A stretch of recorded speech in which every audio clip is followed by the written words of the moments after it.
just noticed this started recording straight away. It's my first time using OBS. Okay. Um,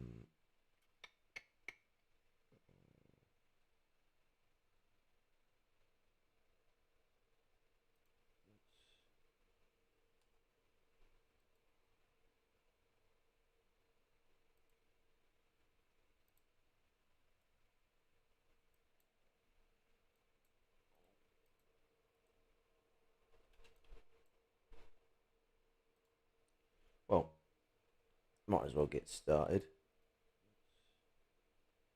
Fucking, what we're doing here is we're going to be looking at what's it? We're gonna be looking at a stream with Haas and Caleb where they talk about. Might as well get started. They talk about a few other things, of course, BreadTube as always, because as soon as you get these two imbeciles together, they'll talk about BreadTube and try and blame all of their problems onto someone with as cringe of a name as BreadTube. But then it eventually moves on to some more idiocies where they start talking utter crap, um, uh, including shit that is inciting imperialism, U.S. imperialism, as a necessity for the future. So what's it? Time to see if these people are as fucking fascistic as such a entail may seem.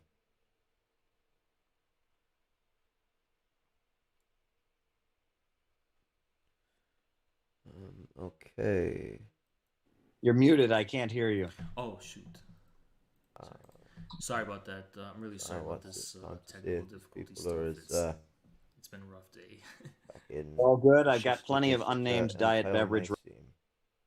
Just doing a sound check real quick. Sorry. All right. Okay. You're muted. I can't hear you. Oh shoot! Okay, sound's working. Right here. So Sorry about that. I'm really sorry. That's cool. My first time So using what's up? I think I OBS. just saw on Twitter you were talking with like Galloway and them just now. yeah, went on George Galloway's show. It's evening for them, but it was afternoon over here. Just a nice afternoon chat about what's been going on in U.S. politics. I've seen you've been doing your usual thing and BTFOing some of the to get in your Twitch stream. So there you go. Right? Yeah, yeah. I mean, yeah. It's pretty much the fact that the way I like to see it is that if you look around now and see what are people's main barrier to entry to becoming or being associated with socialism and all this kind of stuff. And unfortunately, right now, the people monopolizing that are what is called loosely BreadTube, right? I mean, if anything, you guys are the ones that gatekeep more towards the socialist side of things. BreadTube captivates people who just want to think they're socialists. When we see people who are unknowing and fucking new to this shit will come into it and they'll be captivated by the very reactionary positions of communists like Caleb and Haas, because if you're coming from a position of reaction, what are you going to be more enticed by? Someone who has still got some reactionary tendencies within them, so they're more similar to the positions you are just moving from, or someone who is in stark contrast, like most communists are, to the positions these people are leaving. Mind you, that when you're leaving a reactionary position, you almost have this like drunkard mentality to you, or alcoholic mentality. Sorry, addicted mentality to you, where if you don't move away from it strictly and with great cadence, you will what's the word? Um, uh, you'll I can't remember what the term is where you go back on yourself with your drug addiction. Um, there's also a delay with the stream. I'm watching it live. um, you'll relapse, and these people aren't even getting a chance to really fully focus themselves on the situation before they relapse. Really defining what it means to be a socialist right now in America, I think. Yeah, I mean, and it's shocking to me. I mean, the communist and socialist movement has been cursed by reformists and sellouts, for since its inception. What shocks me about these people is that they've developed a model that in no way challenges neoliberalism. You watch these debates when the Reason Foundation and Jacobins sit down, and the Reason Foundation repeats every anti-communist lie, and the Jacobin people get up and they say, "Oh, that's all true, and we totally agree. We don't want state socialism. We just want to start a worker cooperative with all our friends." And then the libertarians go, "Oh, we have no objection to that. Go start your worker cooperative. We don't care." And so they both just kind of embrace each other on this agreement that the state should leave Americans out to dry, and that's what's happening right now. I mean, But okay, you see where he just made the oopsie there. A socialist state is not the American state. State is the order of power, the organs of which one class's supremacy is in place to once or another. They're the tools of class of class society. You can't just take the bourgeois tools of class society, the tools for the capitalist class, and then reorganize them for the working class. Capitalist class do that themselves. It's called social democracy. It's called selling out the working people to the fucking to the current state of affairs. The socialist state needs to be a state built from the ruins of a capitalist one. It is one that is built as a state for the people, solely as a state for the people, not re-engineering a state of oppression to then be a state for the people. The two opposite ends of the bench. You can't take something that is an oppressive force in society and then think you can engineer that into some utopian style fucking government system where you guys can just consume as much as you want and still act like fucking a bunch of American yabos. You look at Texas, where the power grid collapsed. I mean, you look at so many people unemployed. I mean, the state has an obligation to intervene here. And you go back through the history of social democracy. All the reformists and sellouts understood that they at least made some demand. But this idea that socialism is just this. The reformists and sellouts were sewer socialists. All the reformists and sellouts, at least they knew you had to get something. Yeah, that's because they're sellouts and reformists. They're trying to buy people off. And they shouldn't have been. And you shouldn't be saying, well, we should at least go for that quarter. No. And also, people who are calling for, worker co-ops are just as bad as you when you call for little to no radical change and you make statements like, if you handed a rifle to the third world people, third world communists, they wouldn't take arms against the state when they already are. Most communist organizations in the third world are already taking arms and fighting the system. That is because they're in the third world where their material conditions are dictative of revolution. So yes, they would be. To think that people in struggle wouldn't take beneficiary to their struggle is madness. Voluntary worker cooperative. This has been around for years, right? That collective capitalism, cooperative capitalism, employee stock ownership programs. There's nothing revolutionary about this, right? I mean, in a socialist society, something like Huawei that's got worker ownership and such, profit sharing might be a good idea. But the notion that we should Huawei has worker ownership. Oh no. Oh no, no, no, Caleb. Please don't be so funny. Huawei doesn't have fucking worker ownership. It's an executive board that's appointed by the Chinese government. That's a state-owned company. No, it's not the same as a worker-owned company. Because, I mean, you might a worker state. No, it's not a worker state. It's a bourgeois state. It's a capitalist state. There are billionaires in the government. There are billionaires in the Communist Party of China that runs the government. There isn't anything socialist about this, son. Nothing.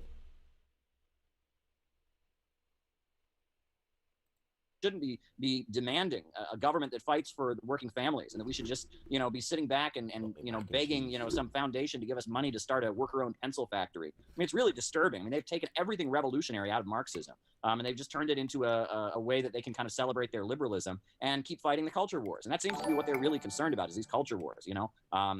People can be left out starving and hungry, and the country can be falling apart, but my goodness, don't say anything that might be slightly possibly perceived as transphobic.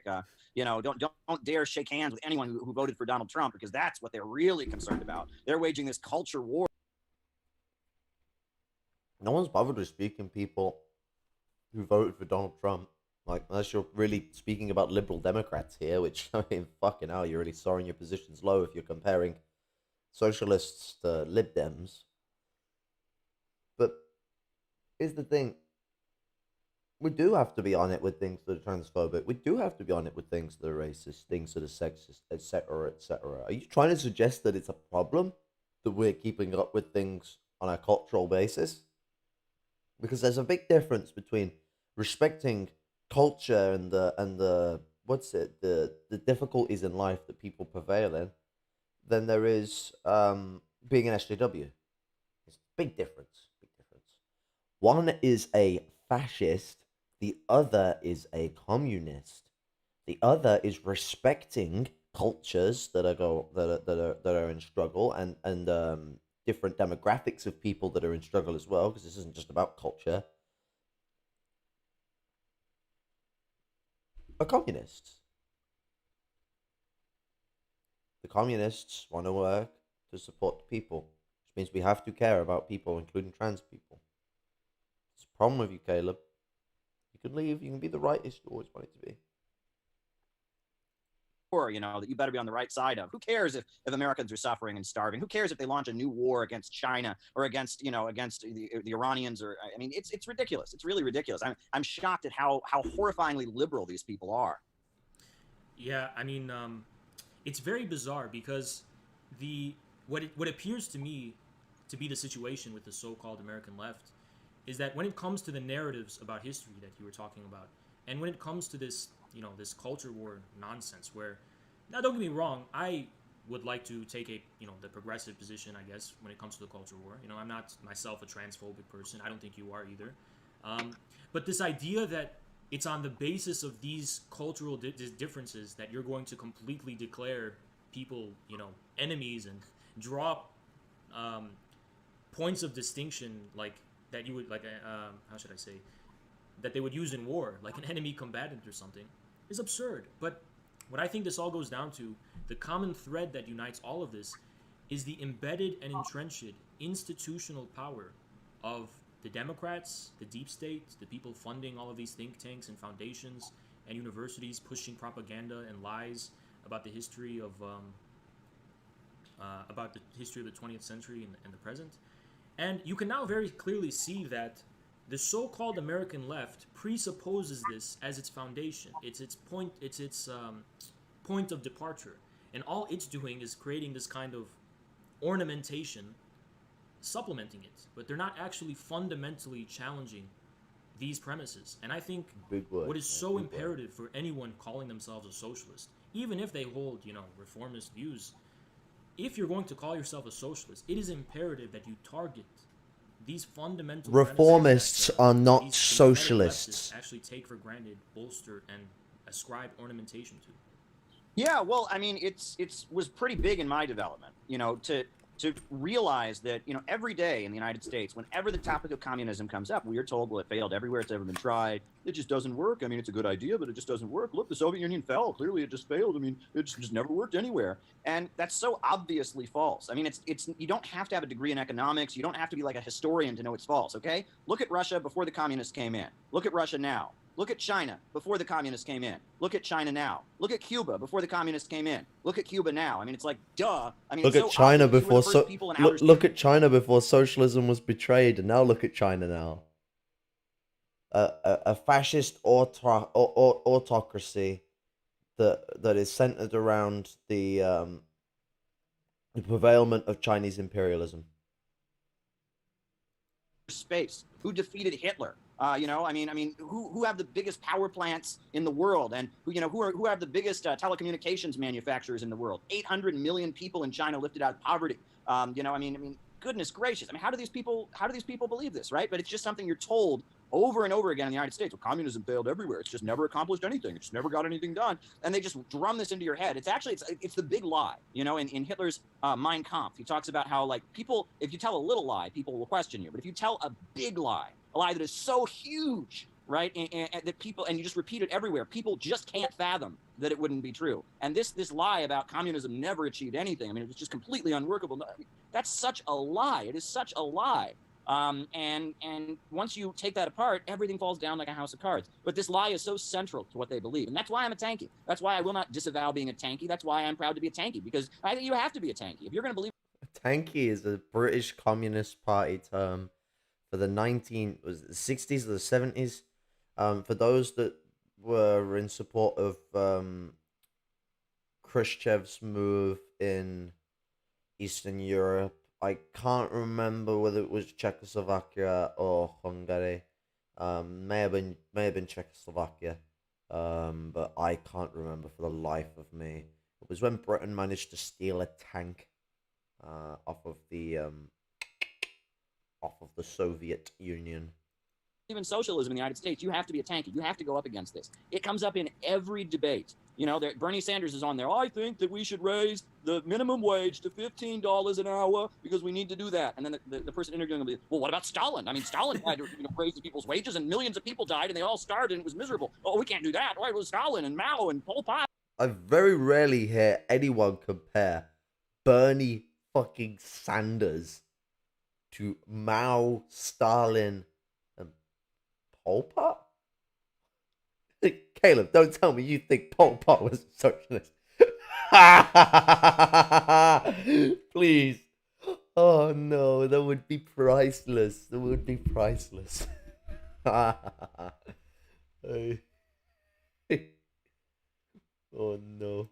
And I mean, it's just like, if you can't go up against this basic narrative, the myth of the 20th century, you can't go up against that. You really have nothing to stand on. All economic discourse in the United States centers around this big lie. And if we can't combat this big lie, we got nothing. So I'm a tankie till the end, and that's the fact. Look, if you want to talk about a system that's failed everywhere it's ever been tried, try neoliberalism, right? The idea that we should just cut government spending, right? We can cut our way into economic growth, right? There's this magical thinking that if you cut the jobs of government workers, you lower, subsidies, you cut off social programs for low-income people, magically the economy just starts to do better because taxes go down or something. Well, they look at the Soviet Union after the fall of the Soviet Union. They tried that, and it completely destroyed the place. They tried that in Chile under Pinochet, and it completely destroyed the place. They tried that in Bolivia. They tried that in Venezuela. Like, every South American country tried that in the 90s. It just... Well, I mean, the first world moved to neoliberalism in the 70s, 80s period. That was when the first world moved to neoliberalism. By the time of the 90s, the first world was in a tussle between the neoliberals and the liberals. Sorry, the fascists. Well, what I call the third way, or what Tony Blair calls the third way, which he got from Gaddon's third way. It's a merger of 60s British corporatism and European, the essence, not the content, the essence of European social democracy. It's an archetype for fascism. Now, it's taken it time to get into a position of control because it's been tussled against with, because neoliberals and fascists are going to tussle, they always have done. Ordoliberalism tussled with fascism for control over Germany in 1930-something, 1920-something, and they lost to the Nazis. And ordoliberalism then updated itself and based a lot of its shit off the Nazis. It's why neoliberalism and fascism have so many similarities.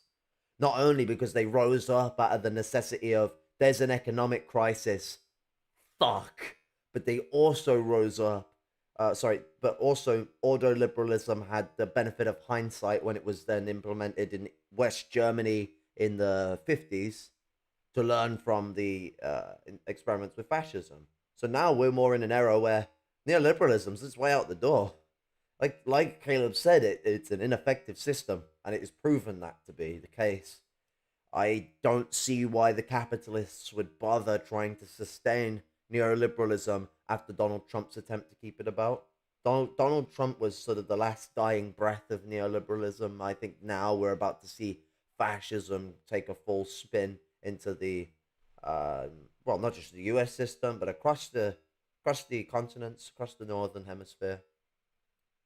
Destroyed the place. And we've been doing that here in the United States for decades, and the country's falling apart, not surprisingly. So, you want to talk about an idea America's that's failed always been everywhere falling it's ever been apart. tried. It's funny because I say that, everything they say about us is actually true about libertarians, right? Libertarians, you say to them, hey, Chile was destroyed by your policies.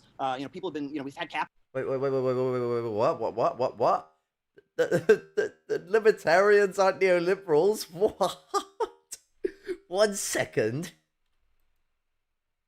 States for decades, and the country's falling apart, not surprisingly. So, you want to talk about an idea that's failed everywhere it's ever been tried. It's funny because I say that, everything they say about us is actually true about libertarians, right? Libertarians, you say to them, hey, He's actually blaming libertarians for neoliberalism. This is some fucking meaty stuff. I don't know if you know this, Caleb, but if anyone has been against neoliberalism more than anyone who isn't a Marxist, it has been the libertarians. The libertarians hate neoliberalism as much as they hate fascism. Neoliberalism is not seen to them as small government. When they say small government, they don't mean government do nothing. They mean the government is getting terrifyingly large, Orwell big government. Like, it seems like it's trying to control every inch of the aspect of their life. They're not on about the government providing basic needs. If you've ever spoken with a neoliberal, they'll tell you that the government is cutting basic need and not providing that. And in concurrent to that, the government is increasing its implementation of more Orwellian policies that end up then infecting people's lives and getting into people's lives more. They're not bothered about you giving people fucking healthcare. They're bothered about you spying on them every fucking second of the day. They're not bothered about you fixing the fucking roads and fixing the bridges. They're bothered about you spending money on wars and that you fucking, you're spending money on making the police a massive institution when all it has ever been is an institution of violence. So your framing of the libertarians is cancerous and a pathetic lie. Chile was destroyed by your policies. People have been, we've had Chile was capitalism for destroyed hundreds by of years. We haven't neoliberalism. ever produced this free market utopia they want. Or do they say, oh, it just wasn't real capitalism, right? It wasn't real capitalism, right? And then you say to them, oh, Pinochet and how many people, 30% unemployment, children starving. They don't care how many people have to die in order to carry out their ideological project. Profit must rule. Greed is good. And they really do not care. The whole libertarian argument is that they want to go back to mercantilism where profit wasn't the most important thing. They want people to be able to profit. They're basically a bunch of people who are stuck on the very somewhat like bourgeois evangelical line of mercantilism where everyone gets to own, everyone gets to produce, everyone does a bit of work, and everyone is bountiful to the fruits of society. That it's dreamland stuff, sure. I wouldn't disagree. I wouldn't disrespect them on that quarter because, I mean, a lot of them actually come to it for very, very, very reasonable and understandable positions that are very principled, and we shouldn't just disrespect them for that. We should actually try and tell them why we think they are wrong without fucking belittling them. Now, they don't believe in, oh, everyone should just profit and everyone can just do whatever the fuck they want. Why the fuck would they want the serious ones. You get the dickheads that are like, oh, private militias. Oh. No, why do you think they want a people's militia? Why do you think they want people to come together within society? Why do you think they want what essentially sounds like anarchism, except they're actually being honest that they're doing the proto-capitalist shit? It is because these people are stuck in the dream of mercantilism. They want to go back. They want to go back to early proto-capitalism, which is why they get caught up in the the movements of neo-feudalists. Those that will take the movement of libertarians and merge them into the movement of fascists. Because if any person who supports capitalism is on the left of the capitalist bloc, and I mean left of social democrat left, is the libertarian. Because there's no up and down. There's no authoritarian libertarians to the tree. There's no chart. It's right and left. And it goes from your fucking your neoliberals and your fascists to your liberals and your fucking all that to your libertarians and then into your socialist camp. Social democrats aren't part of the socialist camp, motherfucker.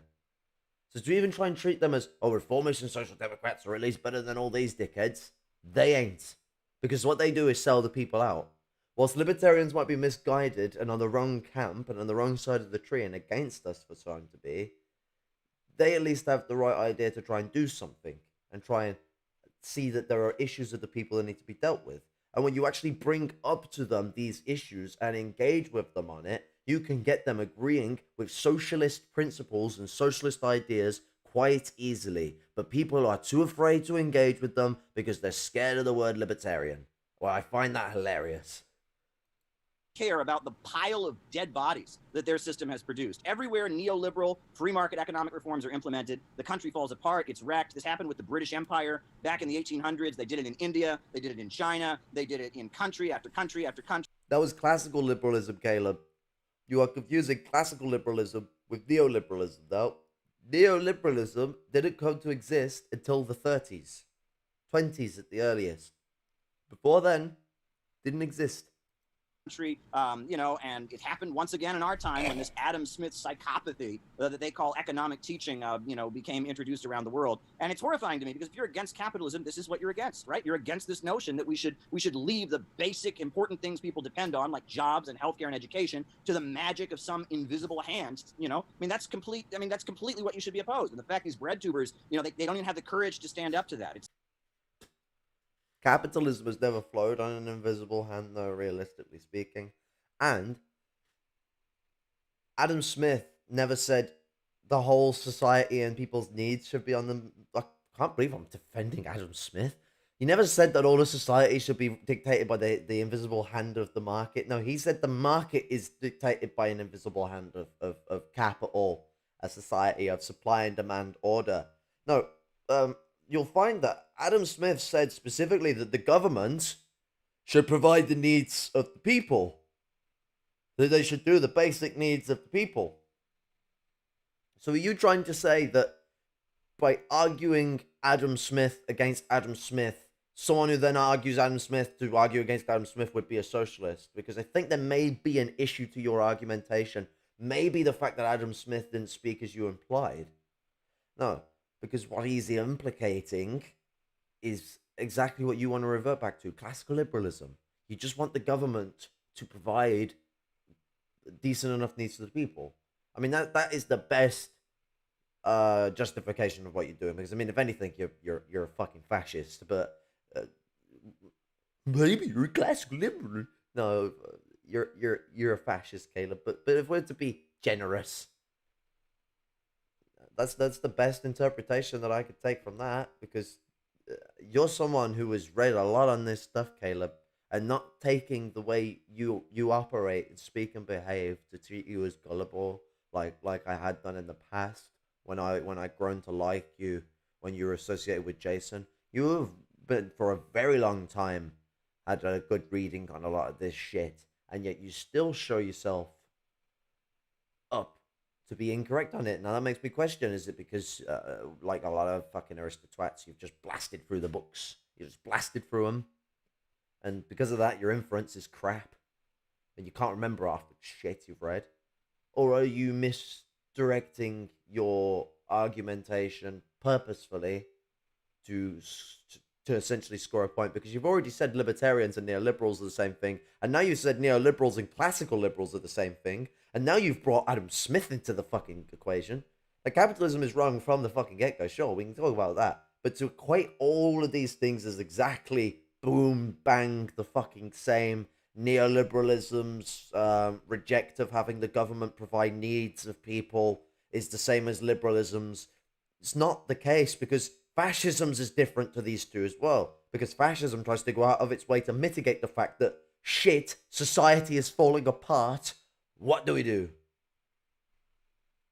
It's like, oh, we agree with that. We just want to make a worker cooperate. It's like, give me a break. Give me a break. The emperor has no clothes. He's walking around naked. And it takes, you and me and the rest of, the... I find the irony of him doing the emperor that has no clothes point. Oh my god. Oh my god. I should have made that the title of the video. Jesus Christ. That defines exactly the whole situation with Caleb for the whole time. I would actually, do you know what? That would have been a perfect title. Did anyone see the video that Fellow Traveler did, where it's Caleb doing a southerner song, a pro Confederate song that he reworded to attack Jason Unruh because edge levels have reached a higher degree than expected from a 30-odd-year-old news presenter. Well, what's it? Perfect name for that would have been The Emperor Has No Clothes, Trav. Like, you need to... fucking, if you ever come and watch this retarded channel, you need to fucking change the name. But what's it? Then again, the name you get for it was pretty sick anyway, not gonna lie. The tankies of this world to stand up and say it. The emperor has no clothes. He's walking around naked. He looks like a fool. The world is on fire. And there's an obvious solution, which is, reviving statecraft. The notion that Oh god, I should have got the full quote. This will come back into context later when he starts talking his mad lad resource shit. Because fucking hell, the emperor has no clothes and the world is on fire. But I guess the whole point of the term, the emperor that has no clothes, it's about this old story, this old tale. Well, the emperor, he was convinced to dress without no clothes and without quite really realizing it, and he was wondering why all the people of the land were finding his presence unbelievably funny. And what ended up being the case was, the emperor didn't realize he was fucking stark bollock naked, and that's not fucking normal.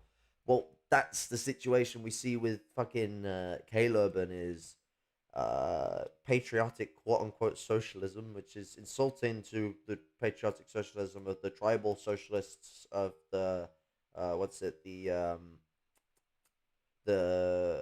PSFM and the natives. Utterly disrespectful of those that are truly acquisitive to that. But this is the very good expressionism of their ignorance to the history of America. Like, they really don't understand how much they've set their own trousers on fire. the government has a duty to serve the people. Right? This is pretty basic, right? The notion that the government shouldn't just sit back and let the country fall to shambles, but we should instead have a government that fights for working families, build up the country, make people smarter, don't make people stupider, right? Make people more industrious, unleash people's creativity and talents. How many people are sitting at home, right, watching this now, are full of so much potential, right? They're ready to go out and work. They've got a degree, maybe they got student debt, they got so much they could go out and do, but because some capitalist can't make money from hiring them, they're stuck, and they're stuck, living a life.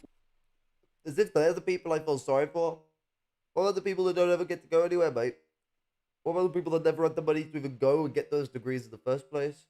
What about the people who fucking, were born into shit circumstances, had a very shit start, have been fucking broken into by it, and have been working their ass off since their early teens? They're in bottom end jobs. They're having to drop in and out of work. They're probably on fucking 5 or 6 different agencies if they're not in a direct, consistent job, or they're flipping between multiple part-time work, or they could only get a part-time job and are having to survive off whatever benefits will give them on top of the shit pay. What about all those people? Or is it just about fucking, college kids that we're supposed to be said for? College kids that went and got degrees and they fucking failed. Well, all biggie to them, but they had the fucking capacity to even get to that position in the fucking first place. Many, many, many, many people don't even get that fucking far in life because fucking opportunities aren't balanced. I mean, do we even need to look at the class disparity? We can just look at the fucking the gender gap in society. Not even just the societal gender gap. We can look at the wage gender gap, because even if you get to the same positions, you end up still being disregarded more so if you're on the female side of society than you're on the male side of society. So what's it? Regardless, all these things break down into this demeanor. And I studied this stuff when I started looking into sociology, and even more so when I got into Marxism. We could even more so look at the racial aspect. and the cultural aspect where it comes into religion into society. You know, these the people that get kicked out of their jobs for religious symbology or cultural background, or they don't even manage to get the decent job because of their racial background, or they end up only managing to get jobs that are bottom end underpaid work because of their minority status. So to be centered around a bunch of white college kids, I find quite profoundly funny, Caleb. uh, where they're stuck in low wage jobs, they feel useless, their family's on their ass saying, hey, when are you going to get your life together? I mean, it's a tragedy, right? It's a tragedy what this system has done. Many young people are angry about it, and it seems like there's this big effort now to make sure that the only people that are able to capture that anger are the alt-right and white supremacists. That's basically what RedTube is trying to do. They're trying to say that if you talk about economic suffering, you must be a Nazi, right? That's class reductionism, right? That's what they're trying to do. They're giving a huge gift, right? It's like there's millions of young people that are angry about. Has anyone ever heard anyone say, if you talk about economic suffering, you're a Nazi? Has anyone heard anyone actually say that? Please, please.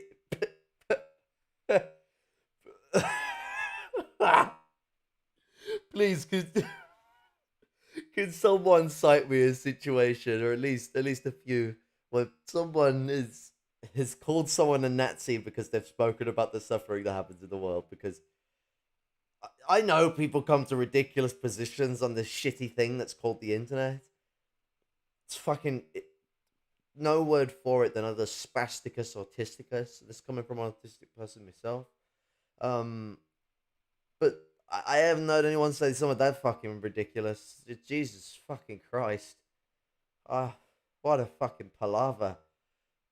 Fucking, well, I said this geezer is one fucking, what's it, drama queen of America award, because oh man, I need to watch these more often. This is comedy. We don't even got to the important bit yet. This is just the fluff. Richard Spencer and neo-Nazis, you can have them, right? And we're going to castigate and shame anyone in our movement who tries to actually address these issues. And we're just going to hand all those people to you. Here you go. It's a beautiful gift. Vosh, Skippy the Bear, Thought Slime, whatever you want to call him, right? What is this? The Surfer Kid, Surfing USA, whatever that loser is, right? These people are the best friend actual white supremacists and neo-Nazis ever had by making working class people that are angry. And okay, then what are you? People that turn around and give people an excuse to disregard slavery, genocide, and land theft from a nation that is less than 300 years old? What the fuck are you? These people are the best allies to white supremacy. You couldn't give the best hideaway for white supremacy to hide as a left-winger. Oh, we're left-wingers, but we're going to ignore the history of the United States. Slavery that didn't end until the late 1800s and is still technically not ended because it's stipulated within the US Constitution relating to prisonry. Ignore the land theft that still goes on today as they rob it from the reservations, from the Native Americans still today whenever they find natural resources that they can take for themselves. And then they bloody go and fucking they fucking disregard all the fucking genocide. I mean, not only is genocide still going on today, I mean, land theft itself is still genocide because you are wiping away the cultural, what's the fucking word? The cultural presence and dominance of that plot of land. You are seizing it and removing the people whom which they are rightfully the owner of it, but also the obliteration of language, and there's still existent third world conditions that reservations are in because of the way that they have been organized and treated. You will not believe how horrible a reservation is until you've seen one. I've only ever seen images, and it's still not fucking good. That's not going to be good enough for me to get an vision of them.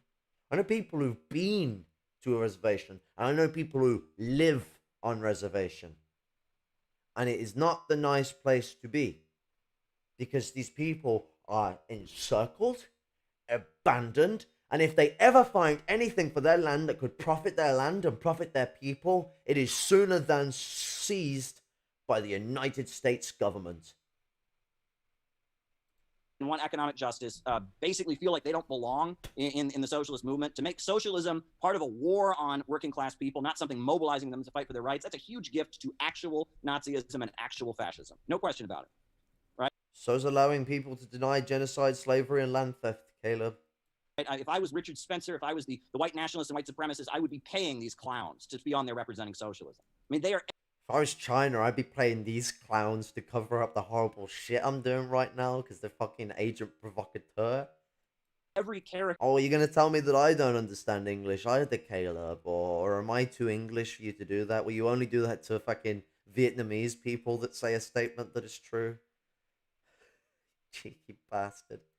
Every caricature that the right makes about socialism and communism. That's not real socialism. Oh, you're a racist. You know, people are racist, right? Obviously, you know. But if you just call somebody a racist, right? If you just say you're racist, you haven't accomplished anything. Prove to them that they're a racist. Show them how their position is racist, right? Show them how they're wrong. But if you just call somebody a name, you've accomplished nothing, right? In the real world, you know, if you just call somebody an ist or a phobe, you haven't accomplished anything. You know, I mean, this cancel culture, it's juvenile, it's childish, it's thought stopping, it's trying to prevent people from really engaging with the issues that you and I talk about on our streams. That's what's going on. Caleb, every time someone questions you on shit in a way that risks your ideas being challenged with a fucking strong argument, you block them. Saw that recently today when I was looking at one of your fucking posts, and I fucking it happened to myself when I had to ask you what capitalism does in crisis when you tried to point to me and be like, him saving capitalism doesn't make him a fascist, and I'm like, okay, Great Depression, capitalism in crisis. I wonder what would be necessary to prevent that from turning into a revolution. Fascism.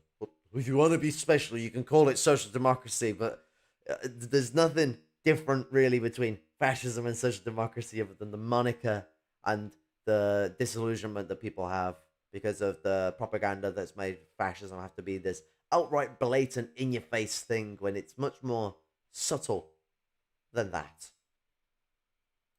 Added up to here with BreadTube, with Jacobin, with all these phonies, right? We need a government of action to fight for working families. Yeah, you know, that was really, you know, you took the words right out of me. But you know, one of our taglines of our kind of new brand is Marxism, Leninism in the age of multipolarity. And one of the things that I think is so important about that is the things you've mentioned about the way in which the history of the 20th century and even the contemporary world is distorted by this establishment and these institutions. Well, a lot of people look at guys like me and you, and they say these are ideologists, right? They're ideologues. But if you just go to Russia and you just go to China and talk to random people on the street, they're going to tell you things and they're going to express beliefs without any ideological barrier to entry whatsoever that completely contradict. Like, you'll realize just how much we here in America have this ideological bubble imposed upon us, whereas for other people, they live and breathe like it's nothing without having to have any brainwashing whatsoever. Basic, self-evident, basic, normal, they get on with their lives normally without having to care about any of this kind of myth-making. So it's quite staggering. You know, you don't have to be this kind of ideologue who just fanatically believes in Marxism, Leninism, like, you know, as some kind of evangelist or some kind of, you know, psych. You'll find I'm not a fucking, not an evangelical fucking Marxist Leninist. I'm a fucking Maoist, and tell you now, they're not liked in China. Maoists are not liked in China. Well, in the mainstream areas of China, you know, like in the cities and places like that. They're not liked in the city. I mean, in the countryside, there's a different kettle of fish. In the countryside, where a lot of people are abandoned and forgotten, quite popular. If you go into the deep industrial district, you get popularity amongst the Maoists there. But with the growing middle class that exists in these vast cityscapes, not on about where the factories are, I mean where they've got all these skyscrapers, where they're trying to build American-style cities, you're gonna find people who are gonna be very much in line with supporting what the Communist Party is pushing forward. Not because they're drones, but because that is basic mentality of anyone who is getting their basic, well, they're getting the benefits off of an imperialist system. I'm gonna side with the imperialist system and the power it be that's in control. And what's it? Uh, it's not really so much about what just the people on the streets think, is it? The people on the streets having differentiated opinion on politics doesn't stop the fact that the Communist Party of China is still in a monopoly of power and a dictating society through the means of capital. Have many and many and many of the nation's businessmen, billionaires, mind you, on their side. So I mean, to think China is some fucking paradise of socialist discourse is a laughable idea to me. If anything, it's an area of contentment for socialist discourse because what I don't know, but for a nation in their state to be teaching Marxism, I don't think they're teaching it at least in a way that's respectful. I think they're teaching it in a way that is distorting the what's the words of Marx. I mean, I remember having a Chinese Canadian, not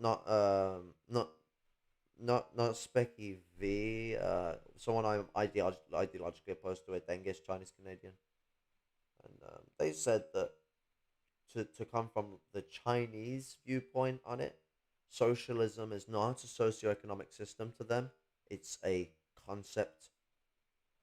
Now that says a lot because uh, that's essentially a very nice, efficient, shortened down version of the "I am a special kind of socialist" speech from Adolf Hitler and Tony Blair and many other people who have ridden the line of the third way. Oh, we need a bit of socialism and a bit of capitalism. I mean, when George Galloway quoted that China was what he saw in socialism being the way forward, he called himself third way. He said, in the name of, as Tony Blair said it, I'm the third way. And that was, that was what he said. That's what they all come to. So, China is as fucking socialist as fucking Adolf Hitler. And he turned out to be quite the not socialist. He turned out to be quite the capitalist. Quite the fucking fascist. Psychotic. The elements of multipolarity to us is basically just humbling oneself as an American, just to learn from other people's perspectives. And just doing that alone will give Marxism, Leninism an openness and a richness. And that's the thing. What's it? Has he even spoken to anyone from China? Because I know I haven't really spoken to many people from fucking China. I've spoke, and the people I have, they've all been people who have visited China as Chinese Americans or Chinese Anglos. Like I've never, well, actually, lie. I did speak to a guy who was from China on the market, but we didn't speak about communism. Um, what's it? But you know what I mean? Like I didn't. We didn't speak about China either. I can't remember what the fuck it was. I think he was running one of the stalls, and I was looking for a fridge or a freezer. But what's it? You know, the likelihood that Haas has managed to speak with anyone like this, to have to be saying from experience that, oh yeah, these people will definitely be open, or oh yeah, these people definitely love the society and or X, Y, and Z problems to me, because he's not doing what like I did, because I don't have as much inference as I can. I have to go, okay, well, these material conditions of the countryside and the industrial area makes absolute sense that there would be um, inference for radicalism and what's the opposition to the society at hand. But you go to the cities, material conditions there are going to purvey a specific kind of relationship. Um, I, if anything, a discussion with a member of the Chinese countryside, and especially from someone who isn't from the Han demographic of Chinese people. So I reckon a discussion with someone like that would end up going absolutely wrong for Haas, because they would say absolutely everything he doesn't want them to say. Not because I know they will, but this is just what I expect from the situation, because I can't expect someone out in the countryside coming and speaking with a piece of shit like this and coming to agree with them. And I especially couldn't expect someone out of a factory doing the same either. I mean, if they cherry picked and they went to the city and they found someone who's some fucking middle class university fucking spawn, they probably will agree with bollocks that comes out of the mouths of fucking people who simp for China like these dickheads. But they go to the working class and the peasants. They ain't gonna get they ain't gonna get the answers they're looking for. That's all I'm saying. That's easily contrasted to the type of LARPing and kind of cultural nonsense that is kind of typical to a lot of people. This guy laps as Conan the Barbarian. Who is he calling a lapper? He dresses with a wrestling belt and wrestling cuffs on when he does his political streams. Oh my god. Well, okay, Conan. People identifying with it here in the States. Another thing I'm really glad you mentioned is how talking about being, tankies or whatever and defending the record when it comes to lies and distortions being put about the history of the Soviet Union and China and elsewhere has a decisive and practical significance even to the real existing progressive, or I don't know if the progressive cause is dead in America per se, the one that opposed Obama for Medicare for All and stuff, but something vaguely like that, it has decisive significance. A lot of these breadtube people will reproach me by saying, well, by calling yourself an ML, you're, scaring people away.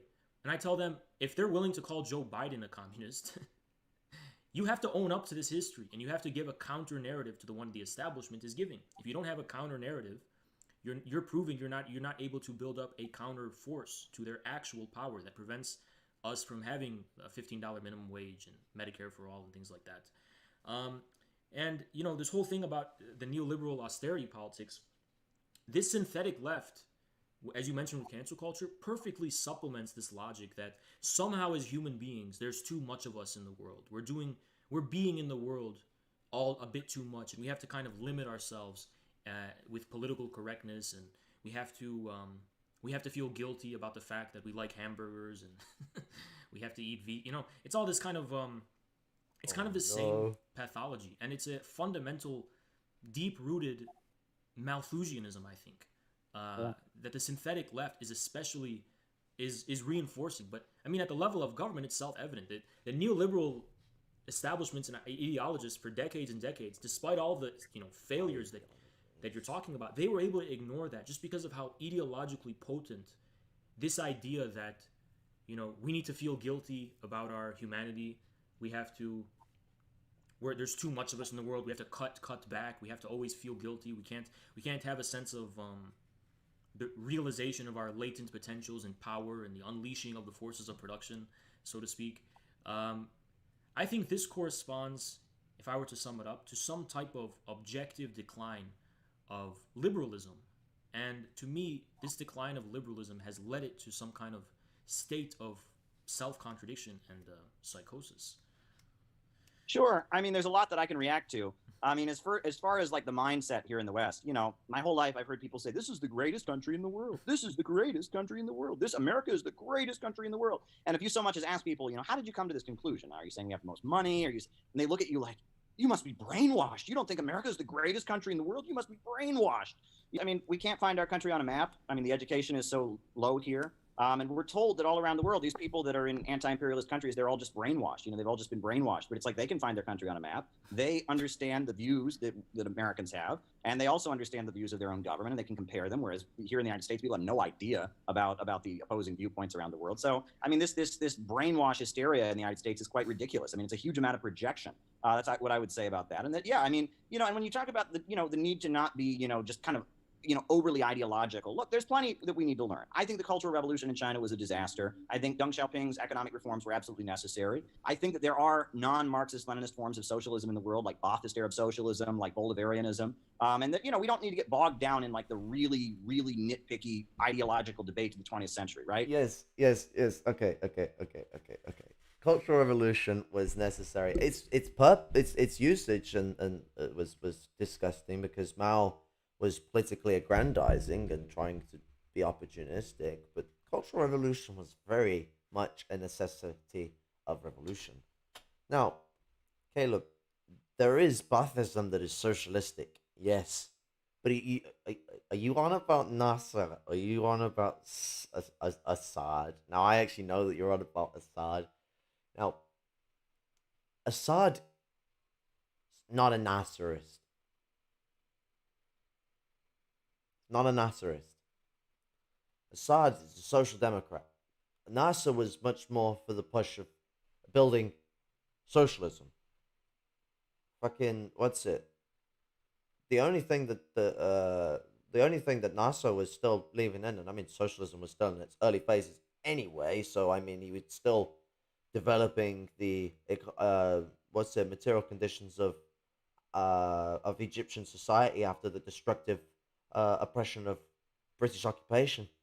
The only thing that was prevailing within society was small commodity production. Main the big holders of industry were being nationalized and introduced within the economy, and they were developing society forward. But that's not what I see with Syria. I don't see that same thing with Syria. So to say that you're supportive of non-Marxist socialists, and to say that just one-timely when I've never seen you sort of, I've never seen you sort of look at the difference between Nasser, what's it, early to late Gaddafi, because obviously Gaddafi was better in the early phases than he was in the later times, and then whatever a shit of a fucking shit show Iraqi Baathism was, you can't just say I think Arab Baathism is socialist. You've got to be a bit more specific than that because there's like four camps to Baathism. Uh, but what's it to to um to turn around and equate Deng's reforms to the Cultural Revolution when the Cultural Revolution did not cause the economic problems in China. That was the Great Leap Forward that happened before. Uh, the Great Leap Forward was caused a lot of travesty to the Chinese economy because of bad implementation and a lot of falsifying of manifests by the aristocrats that were running industry within China. The what's it? Deng's reforms are neoliberal at best, fascist at worst. To turn around and say that they were a necessity is to turn around and support the power of counter revolution.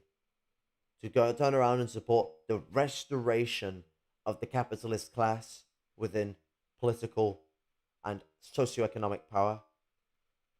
To restore the conditions of poverty for the working class, to have them rammed into sweatshop labor. Fucking, we've all heard the conditions of Chinese sweatshops at least once or twice in our fucking lives. I had hoped more, so people can really know how bad it is. But there was the point where people were fucking did suicide nets on side of buildings.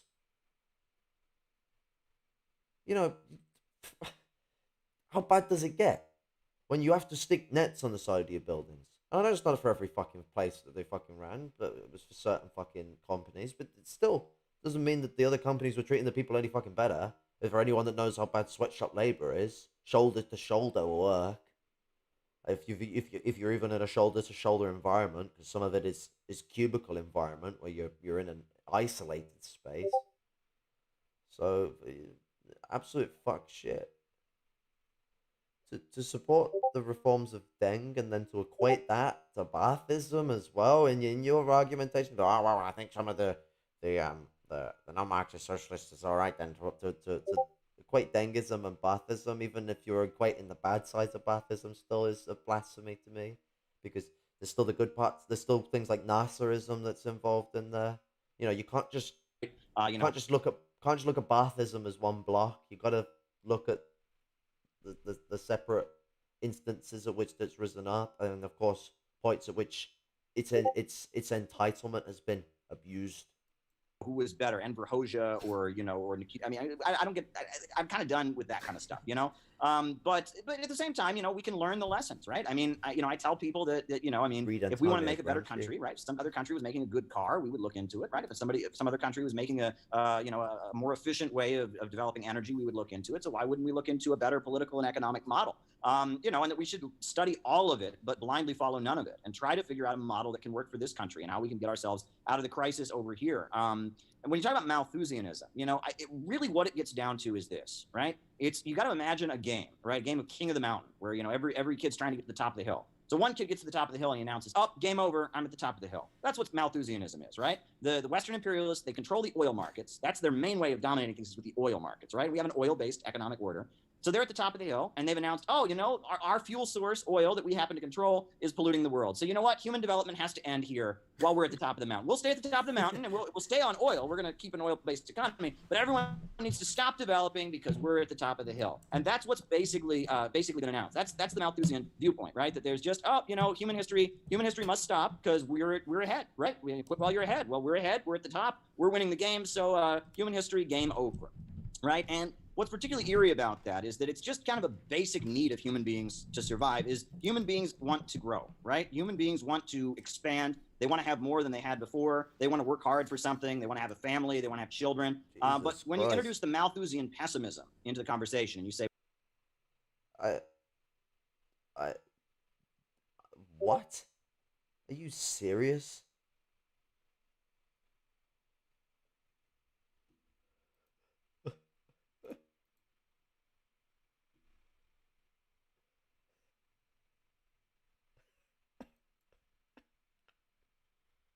Sorry, I just received a funny message about the stream.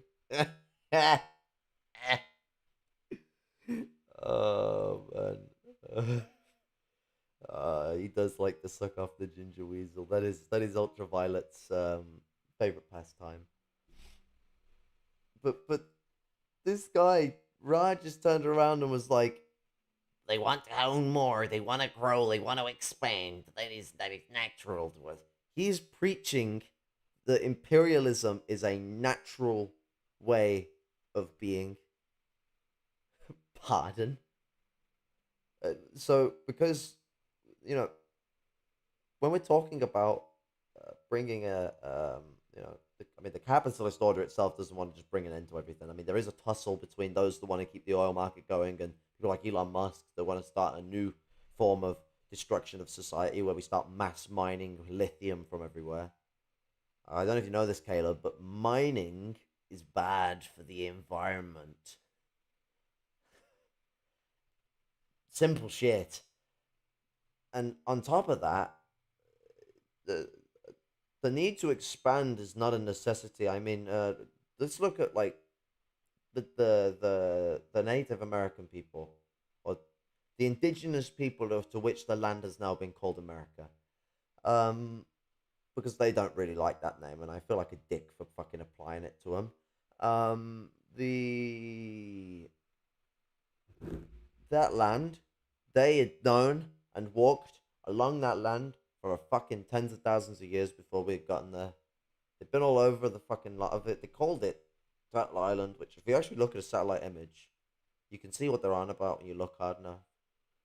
I think Mexico is one of the legs, and California's little pike next to Mexico is well, the bit that's in Mexico, I guess. But sorry, that pike in California that's in Mexico, that's its tail. But what's it? They've been all across that land. They hadn't expanded to the point where they were fucking all over it, harvesting all the resources. It took thousands of years to be a dick to the land, and they not ever once saw the necessity to desecrate their land. So why do we need to desecrate the world for more of this and more of that? To purvey this constant fucking, I guess for Haz's word, burger economy, where you want to consume, and not consider the fact that we live in a world of finite resources. The universe doesn't have all the resources that we need to fucking acquire, and we don't have the instruments to go and acquire it from there. So you can't use your little asteroid mining analogy whenever the fuck that's gonna come up. You need to really consider this absolute necessity in life today is to find the most reliable and efficient use of resources that causes the least amount of pollution and destruction to our land and the least amount of waste product to our land. I mean, one of the great replacements is hemp. I think hemp has like 50 odd thousand different usages within society, ranging from medical to material. You can build a house out of hemp because of the you can make wood composites as strong as I can't remember if it's as strong as oak or stronger than oak. Which don't know if you know, oak is fucking strong more fucking wood.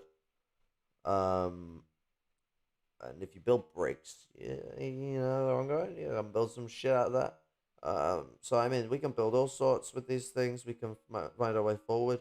We could make more energy efficient emplacements of our electrical devices and power plants, etc. Better use of nuclear power, etc., etc.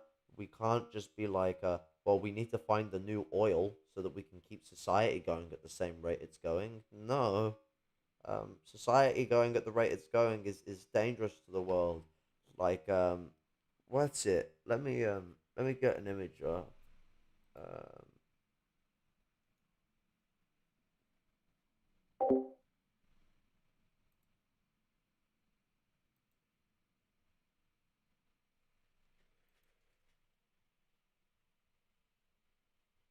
um,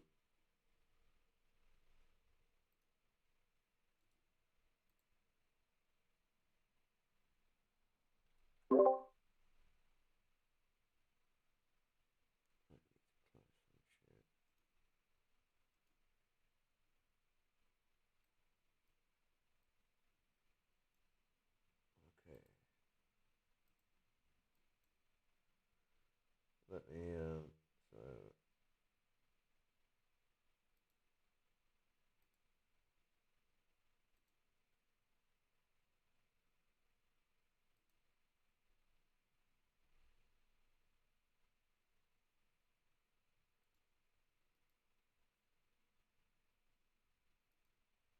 okay, um, no, was looking at what he's been saying on Rittenhouse earlier, and I couldn't see it without being in a guest profile because he blocked me on Twitter. Okay, so if the world's population lived like so, if people were to choose to live how the world is living right now, so oh wait, sorry, no, this is if 7 billion people lived like the countries shown on here. Sorry, I had a bit of a dyslexic moment then. I was wondering what I said then sounded like shite. Okay, so we have Bangladesh, so covers about quarter of the world. India, which is about half the world. Uganda is more than half the world. China is the world 1.1 times over. Costa Rica is the world 1.4 times over. Nepal is the world 1.9 times over. France 2.5 times over. United States of America 4.1 times over.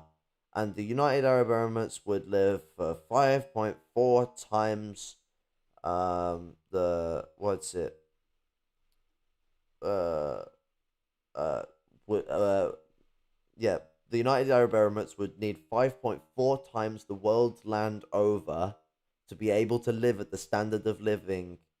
Yeah, the world's population would need 5.4 times the world over to live at the standard of living of the United Arab Emirates, which is surprisingly worse than the United States. Like for a place that I know it's a claim because fucking what's it?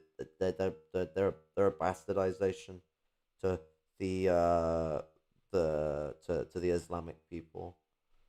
But if a country tries to claim to be a bastion of Islam, they are not showing it here. Islam is not about abusing the world's resources like this. It's such a fucking ridiculous rate. It's about fucking you got to care and respect for each other, and there's poverty there, just like there's poverty everywhere else. For a country to be at this state of wealth, claim to be Abrahamic at the least, and fucking Islamic as well at the fucking top of its fucking breath.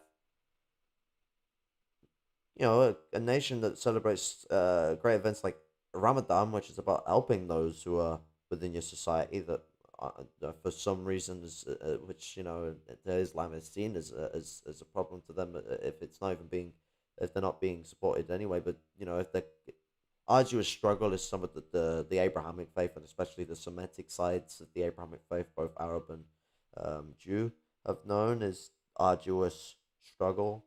So they know that there's always going to be a chance that the people are suffering, and they take accounts into that. And Ramadan, they make sure that there's food for people who don't have any, and the fast actually is a lot of that is takes heed into consideration of those who don't have anything to eat day and night.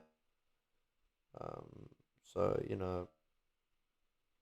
during the daytime you get to feel the great pain of starvation, and also the great respect to be given to obviously them being Christians, being Christians, being uh, Muslims, being followers of Allah, is to give great respect to God for obviously the fact that the world has been granted to them involves the food in which they can stick within their stomachs, the roofs of which they got over their heads, and the lives of which they can fucking contain. So this is a bastardization on that side of the world. Um, do, do, do, do. Oop,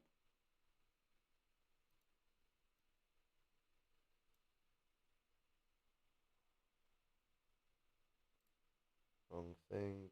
Display capture. Okay. I know what I'm doing. We all have too much and we all need to be poorer. You're basically, with those words, you're basically trying to kill people. I mean, that's what depression is, the mental illness of depression, right? When people cannot go forward, they lose their will, their drive to go out and do things in the world. Their body just kind of shuts down. That is depression. That is what drives people to become suicidal. And so when they announce, every day, it's coming out of your cell phone, every day, out of your cell phone, out of your computer, the Malthusian, there is no future. There's too many people in the world. Human beings are a cancer. This stuff is actively killing people. It is toxic. It is poisonous. And look, the nature of humanity, human beings are tool makers. We're creative creatures. We have the ability to march forward and to advance. And because they're at the top, they've announced that we can't advance anymore. Look, climate change is a reality. I don't deny climate change. The answer to climate change is obviously getting off of fossil fuels. We need a higher fuel source. We need fusion energy. I mean, when Vladimir Putin called for international cooperation, China, Russia, and the United States to come together to get fusion energy like yesterday, that is what needs to be said. We need fusion energy. We need to get off of the trap of the oil markets and natural gas and all of that. We need to get to a higher mode of technology. Plus, we need to start, expanding into outer space. Look, China's already getting helium-3 from the moon. We need to figure out how to extract resources from Mars. We need to figure out how to not limit humanity to just this planet, right? I mean, we need to start exploring stuff. Before John F. Kennedy was killed, Kennedy was bad in a lot of ways. But before he was killed, a lot of people don't know this. He called for there to be a joint moon mission between the USA and the Soviet Union. You can imagine that, right? And he wanted the Soviet Union and the United States to team up to go to the moon. Not a space race, but a space cooperation. Imagine if something like that could be arranged today. That's the kind of thinking we need, right? We need progressive thinking, not this game over, economic pessimism, there is no future stuff. And, you know, it's one thing in the first world to say, oh, we've got too much. I don't agree with that. I don't think we have too much. I think a lot of working families around here are suffering. But to go to people in Africa with a much lower life expectancy, who've never had running water and never had electricity, and say, oh, you need to stay poor because of Mother Earth, that is the height of, like, you know, you want to talk about white privilege and arrogance. And I mean, it is pretty unbelievable. You know, you can't hold back economic development. You can't. Human beings want more than they already have. They want to advance. And we're not in this to make people poor. I don't know where people got this notion. The memo was sent out. Communists want everyone to be poor because Oh my god. So, to turn around and fucking be like, oh, we'll go mine space, we'll go mine space, it doesn't solve our problems. How are we going to go do that? What technology? On what basis? And what are we going to do to be able to build that technology? We're going to have to exploit our world. So, to be able to even start thinking about stuff like that, we've got to hold back and step back. We've got to take a step back. And society has not been about consumerism for the most of its existence. It's not been about everyone going out and one time buying shit. It's not been about us overproducing shit. That is a contradiction of capitalism, which we should seek to abolish. And we live in empire. Of course, there are going to be people that are going to lose wealth when empire it collapses. That's empire. I live in an empire that's been fucking in the shitter for fucking 30 years now. 40 years. As it's been fucking having problem after problem. It's trying to make a comeback, but fucking what's it? It's like fucking rolling a dice on a pair of string and expecting it to fucking land on the floor. You end up in things where shit starts to collapse and spiral down, and people lose their wealth, and then they get radical and they go into struggle. People with the wealth, of course, Caleb, you're correct. People with wealth are not going to want to do revolution at all. They're not going to want to do socialism at all. Or well, unless they give some social democracy crap, some fancy name of socialism. But you know, lad, the labor aristocracy are supposed to lose their class position in socialism. They're the people who are going to get poor in revolution. It's not going to be working class and lower class people who are already struggling as it is. They're the people who are only ever going to get better in socialism, only ever going to get richer. Because accessibility in society and fucking what's it, value for what their money is worth within society can be easily translated, and money can easily be abolished in socialism. So those people are only ever going to get richer. They're only ever going to get better in life. Secured housing, decent housing as well. Good sense of living, great accessibility to work, free education for those of all ages, all genders, all races, all people, everyone. Society of the people. You're not going to get that if you're trying to appeal to labor aristocracy. What you're going to get is you're going to get a few reforms, and then no one's going to want to do any radical struggle because everyone's going to be in enough of a better off position. They're like, yeah, no, I'm all right, Caleb. I think I'll stick with the social democracy. And we do need to drop consumption. We consume way too much. Not only that, but we produce even more than we consume. We might consume a lot, but you'll be surprised at the amount that we fucking don't consume that gets thrown away before it's even sold, that massively outmatches what we consume. We are overproducing in society. We don't need to produce as much as we do. We can drop production and drop consumption, and everything can still be decent enough that everyone has what they need, including luxuries and enjoyments. No one's talking about cropping people's luxuries. What we're talking about is that we are overproducing way too much crap. Does anyone really need 30 odd different fucking brands of baked beans? Are they that vastly fucking different, or can we just have the different flavors of fucking sauce made by the fucking baked bean factory and have a fucking can of fucking baked beans? Is it really that fucking hard? Do we need fucking so many different brands of fucking crisps? Or do we just need the fucking flavors made at a decent fucking quality? And obviously the different types, oven to fried. Do we need all these different flavors of this, that, and the other? No one's saying you need to lose your fucking shit food if you really fucking enjoy it that much. What people are saying is we don't need to produce all this crap. You don't need to have 30 different brands of fucking lettuce. You don't need to have 30 different brands of this. You don't need to have 3 different brands of anything. All you have to do is have the different types made properly. Because this all fucking ends up despairing people. Well, actually, what ends up despairing people's purchasing isn't what actually tastes the best, it's what is priced the best. Well, if you make it the most affordable it can be as well, with a fixed price, society runs as it fucking be. I've always said this, I'd rather it cost me as much as it costs for my food a month than it does for my tobacco a month. The other way. So I only end up spending £10-20 on food a month, and I end up spending £100-200 on tobacco a month. I don't use much tobacco, but I'd rather be deterred away from smoking than I would to be deterred away from being able to afford decent quality food, because otherwise you'll get crap.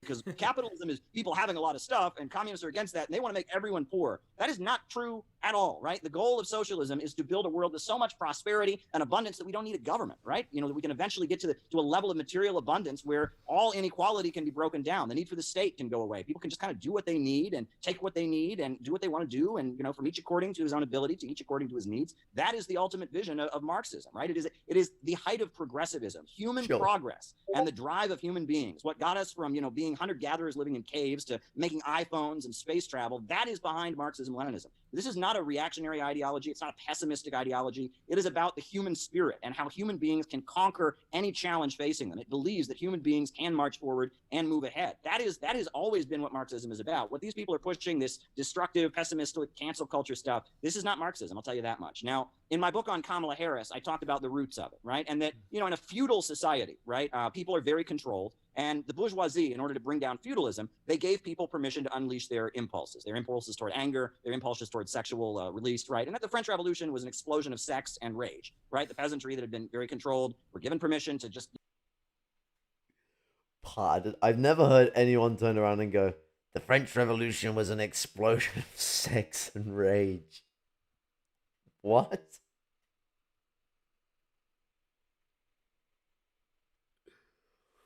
Oh my god, these guys are assholes.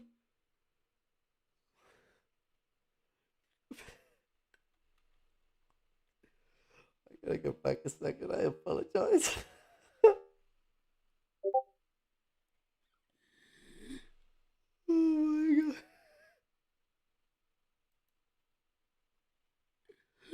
Oh my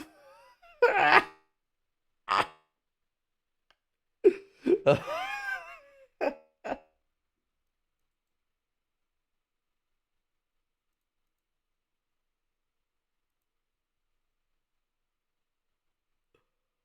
Oh no.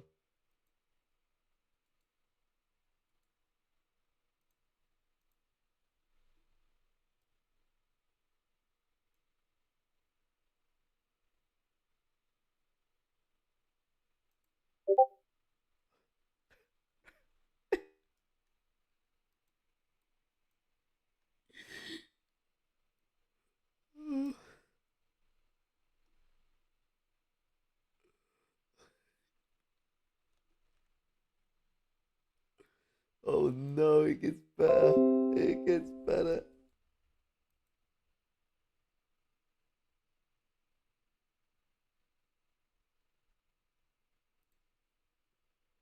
So, what's it? Let me,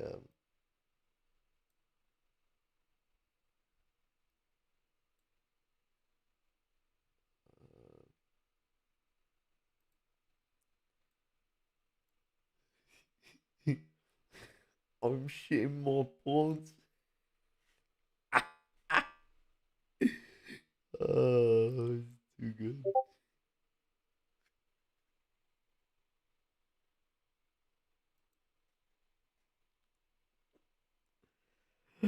Oh man, priceless.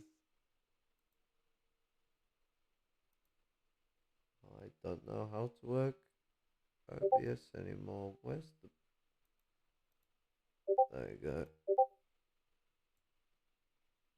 Is about. What these people are pushing, this destructive, pessimistic, cancel culture stuff, this is not Marxism, I'll tell you that much. Now, in my book on Kamala Harris, I talked about the roots of it, right? And that, you know, in a feudal society, right, people are very controlled. And the bourgeoisie, in order to bring down feudalism, they gave people permission to unleash their impulses toward anger, their impulses toward sexual release, right? And that the French Revolution was an explosion of sex and rage, right? The peasantry that had been very controlled were given permission to just, you know, chop off people's heads and celebrate, but also permission to unleash their sexual desires. The Marquis de Sade was a big figure in the French Revolution. Okay, the peasants would just. Okay, Boswell doesn't just go. Okay, peasants, we need you to go and cut some people's heads off. Oh yeah, sure. No, the peasants and the bourgeoisie were in agreement that the king was being a fucking douche. They come together, and the bourgeoisie tricked the peasantry that they were gonna get liberty, fraternity, and what was the other one? I can't. I think it like equality.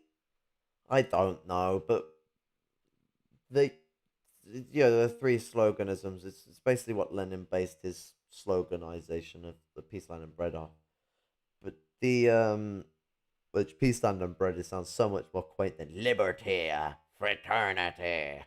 But uh, you know, I do believe there were similar slogans for the British Revolution, of which the French Revolution is based off the formation of the British Republic. Um, Now, I don't remember it being the bourgeoisie just went down to the peasantry. I was like, oh, can you go and shag people and fucking cut their heads off? No, no, no. What they did is they told them, wait, we're gonna give you liberty, we're gonna give you fucking fraternity and prosperity. Fucking side with us, dispose of the king and the fucking the power of the lords over the mercantile class, and bring bourgeois society into play, and the peasants sided with them. The people's heads they were cutting off were the same people the bourgeoisie wanted their heads cut off. It wasn't just like they want 1 ton fucking head slicing. I don't think King Louis was a 1 ton slice. I think it was a very precise slice at the chopping block.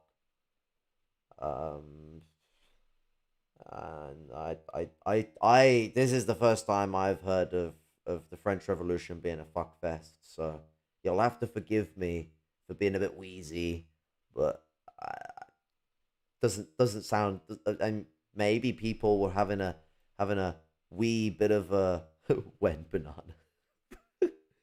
Maybe people were having a wee bit of a fucking, I don't know, prosperous time, especially with some of the preachers' fraternity, to be more interactive with breeding, because I don't know, society may be taking a move into a step that's beneficial to them. I don't know. I don't know what the interpretation is here. I don't know what he's fucking conflating it into, but if someone can explain to me why the French Revolution was just a bit of a shag fest, please let me know. And that the bourgeoisie, in order to take power, they unleashed people's impulses, right? And you know, Marxism came out of the aftermath of the bourgeois revolutions, the disappointment, right? That the bourgeois revolutions didn't create a just society, right? And so Marxism kind of held with it that belief that in order to bring down the old social order, we need to unleash impulses, unleash people's rage, etc. And that kind of the psychology of the bourgeois revolution kind of carried over. But right now, the capitalists, they're doing that, right? They're giving people permission to unleash their rage. They're giving people permission to unleash all their impulses and be as angry as they want and be destructive and all of that. Meanwhile, if you look at the strength of China, you look at the strength of countries around the world that are building socialism, it's not their ability to tell people to unleash their impulses that holds them together. It is the opposite. It's they give people a sense of community, a sense of purpose, a sense of joint effort. And China preaches class collaborationism, which is fascism. There's nothing good about that, mate. But they preach community. Sound like Nick Griffin. Nick Griffin supports China, but he says that they're not truly communists. I mean, fucking hell. Nick Griffin, a fucking wrong clock can be right twice a day. But you know, he turns around and calls them true nationalists and people that properly represent the nationalist spirit. Caleb, the Marxist community has never preached just everyone unleash your extremities. Actually, it's preached that people be very cautious with the way they behave and operate and respectful, and that we don't just operate like one-ton dickheads. This tendency that we saw with American nationalism from these quote unquote patriotic socialists um, is sort of more indicative of this one ton extreme behavior where they went and attacked anyone that criticized the foundation of whiteness, the colonial structure the racist structure of colonialism that was exported by the British and the French. What's it? Initially feudal and then capitalist orders. Um, you know, the one ton attacks of anyone that's ever criticized you on that, rather than even defending your positions in reciprocity, you just go off on people. Uh, you are ended up wanting to be what you're defining yourself as, and people going to the extremities of what influences them in radical struggle. You got to look to, obviously, the right and the left are influenced by the fact that society is not functioning for these people. Now, the right want to go the extremist path and make things worse to make things better. They want to institute fascism. They want to institute more genocidal and very horrific policies, especially to those of the third world. Those of the left are looking for a movement into a new society. So, if these are uh, inspired by the extremities of society and the way in which people are pushed to the outsides of society, what's it? Oh, hello, Zidane. Um, then it makes a lot of sense that you're going to see a lot of people on the right and on the left that come from similar backgrounds and have similar reasons that inspire them to be in an essence of radical struggle. Being from a background doesn't make you fucking agree. Like, fuck me. At least half the people I fucking live with in this block probably have a similar background to me. And we don't all fucking agree on shit. Like, what's it? Maybe we agree on a lot of things. But that's what I mean. You can be meters away from someone and you don't agree with them and come from fucking same fucking spoon. So being from a certain spoon don't mean you're going to agree. It means you may have a similar outlook, and there may be a lot more empathy for positions of which one might hold. But you're not gonna come at things from this poignance of agreement just because you fucking lick the same barrel or you fucking what's it? You shat in the same fucking toilet. Like we're not in the magical world of fucking what's it? Ideal thought where fucking if I thunk it, therefore it is. No, if I thunk it, therefore I must have saw it. I must have seen it. I must have conjured it from somewhere. I must have come to an idea that was inspired because nothing can just come from bumfuck nowhere. Whether it's my experiences in my past, my experiences in my present, or the things I've learnt from other people and their experiences. I can't just come with shit from nowhere. I have to learn from those around me. People who believe that are some right space age dickheads. And almost that feeling that Sigmund Freud condemned, that feeling of religiousness and oneness with the universe, right? And if you look at what Stalin did during his 5-year plans, you look at what was achieved, in many countries, what Gaddafi did when he built the great man-made river, the biggest irrigation system in the world, right? It's about giving people a sense of community, giving people something to be part of, not just giving them permission to unleash their rage and their destructive impulses. I got into all of that in my book on Kamala Harris because it needs to be said. I talk about that in my City Builders and Vandals in Our Age, that we need to kind of rethink the psychology of what is it we're appealing to with Marxism. Are we just giving people permission to go out and break shit? Or are we telling people that the capitalists have broken the world and we're going to start rebuilding it? Yeah, I mean, I really like how you mentioned the whole the game of first one up the hill, and I actually think that also applies internally to the West as well. It's not an accident that the people who are pushing this whole cancel culture, fake wokeness and dumb political correct stuff, these are the elites that made it to the top. They are white people, and they're telling the rest of the white masses, oh, you have to feel bad and feel guilty, and oh, well, that's quite convenient because you already made it to the top and you're kind of securing your position against the majority of the people in your own country. So it's not just that they're telling other countries to do this, which they definitely are. It's also all connected, and I think an important thing for us is to be able to show concretely, make those connections between U.S. imperialism and this internal rule of this oligarchy, this deep state, and this institutionalized kind of professional, managerial, however we would call them, elites. Mhm. Um, it's interesting you mentioned the whole thing about the bourgeoisie as unleashing people's um, passion, so to speak.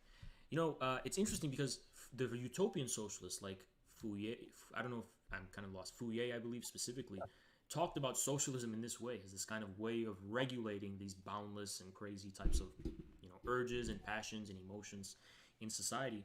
And you can kind of see how, with the current American synthetic left, they're kind of going up that alley as well, where the main aesthetic behind them is really about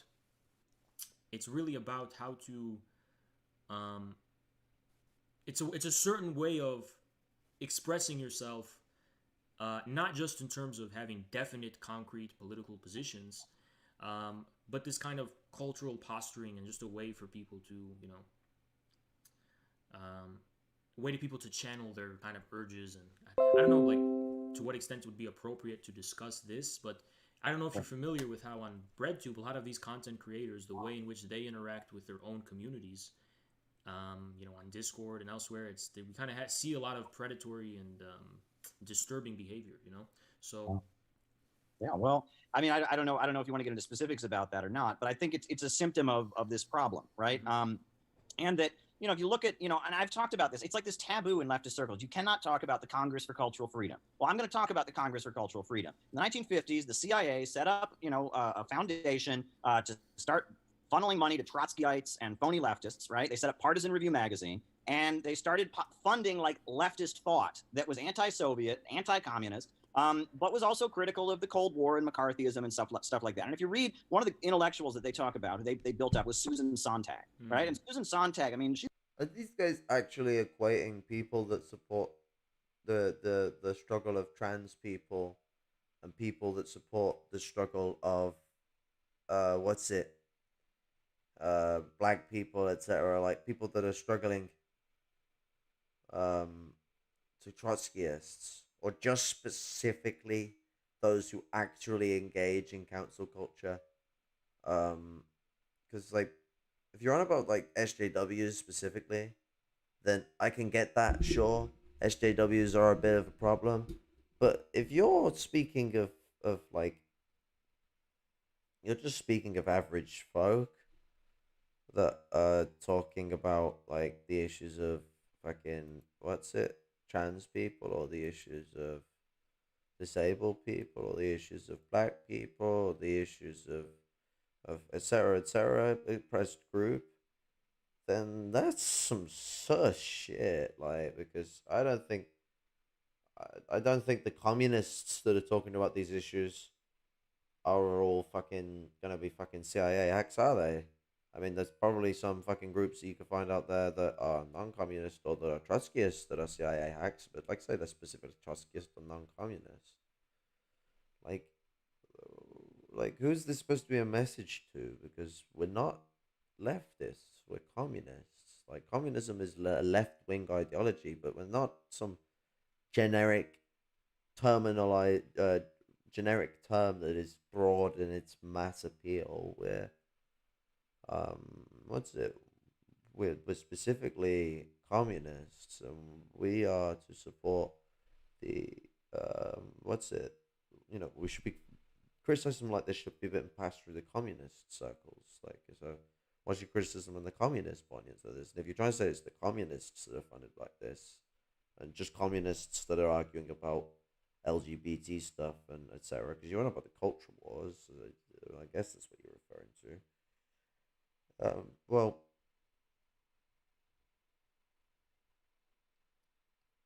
what are you actually specifically pointing at? Are you specifically pointing at the Trotskyists because they could be still funded by the FBI and the CIA, sure. Or are you talking of actual communists to talk about these issues? Because if you are, I can't agree with you. Like I feel that this is doing that similar sort of placement that people try and do about those that want to talk about anything other than praising fucking China or talking daydream ideas of some weird peaceful revolution that could happen tomorrow when revolution is not going to happen tomorrow. We live in the first world. We're far from such a fucking concept. Uh, so She's toxic. I mean, you read her stuff. She has this essay that she published. People consider it one of her greatest works, Fascinating Fascism. And it's all about, she's criticizing this art exhibit and saying it's fascist. But her definition of fascism is like the most crazy. I mean, if anything is fascist. She says in that essay, gymnastics are fascist. Fascism is physical fitness. If you want people to be physically fit, God forbid, that's fascist. Having a powerful leader leading a group, that's fascist. Trying to build a family of mankind, that's fascist. And if you read that essay, basically she's saying anything other than individualism, right? Anything that celebrates beauty, anything that is trying to build a new world, anything that unleashes courage and encourages strength is by definition fascist. So if you follow that essay, you can't build a mass revolutionary movement. You can't, right? You're going to be fascist, right? There's something especially pernicious about that specifically because, and we know this from experience, we are continually called fascists by BreadTube. I mean, and you, I think, as well. You're called an Oswald and all this dumb stuff.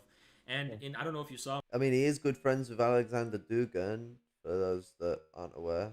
my encounter with Wash, but He's an it's precisely anti-Semite. why I acted the way I did on the whole fascism thing. Is what you're saying. These people define fascism so vaguely and so abstractly that it could be applied to the power that had the decisive significance in the actual destruction of fascism, which was the Soviet Union. All of these things you mentioned, the promotion of beauty, the promotion of health, physical fitness, strength, the promotion of manhood, a sense of manhood for people. And I think, I'm not like one of those MRA. There's no way people calling you fascist.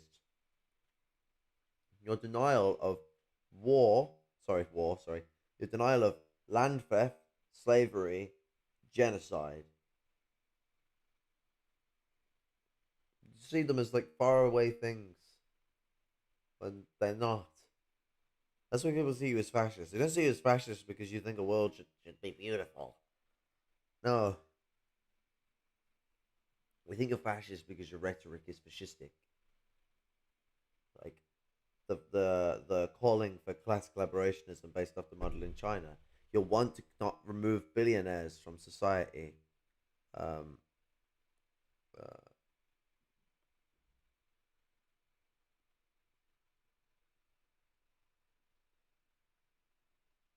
this consistent disregard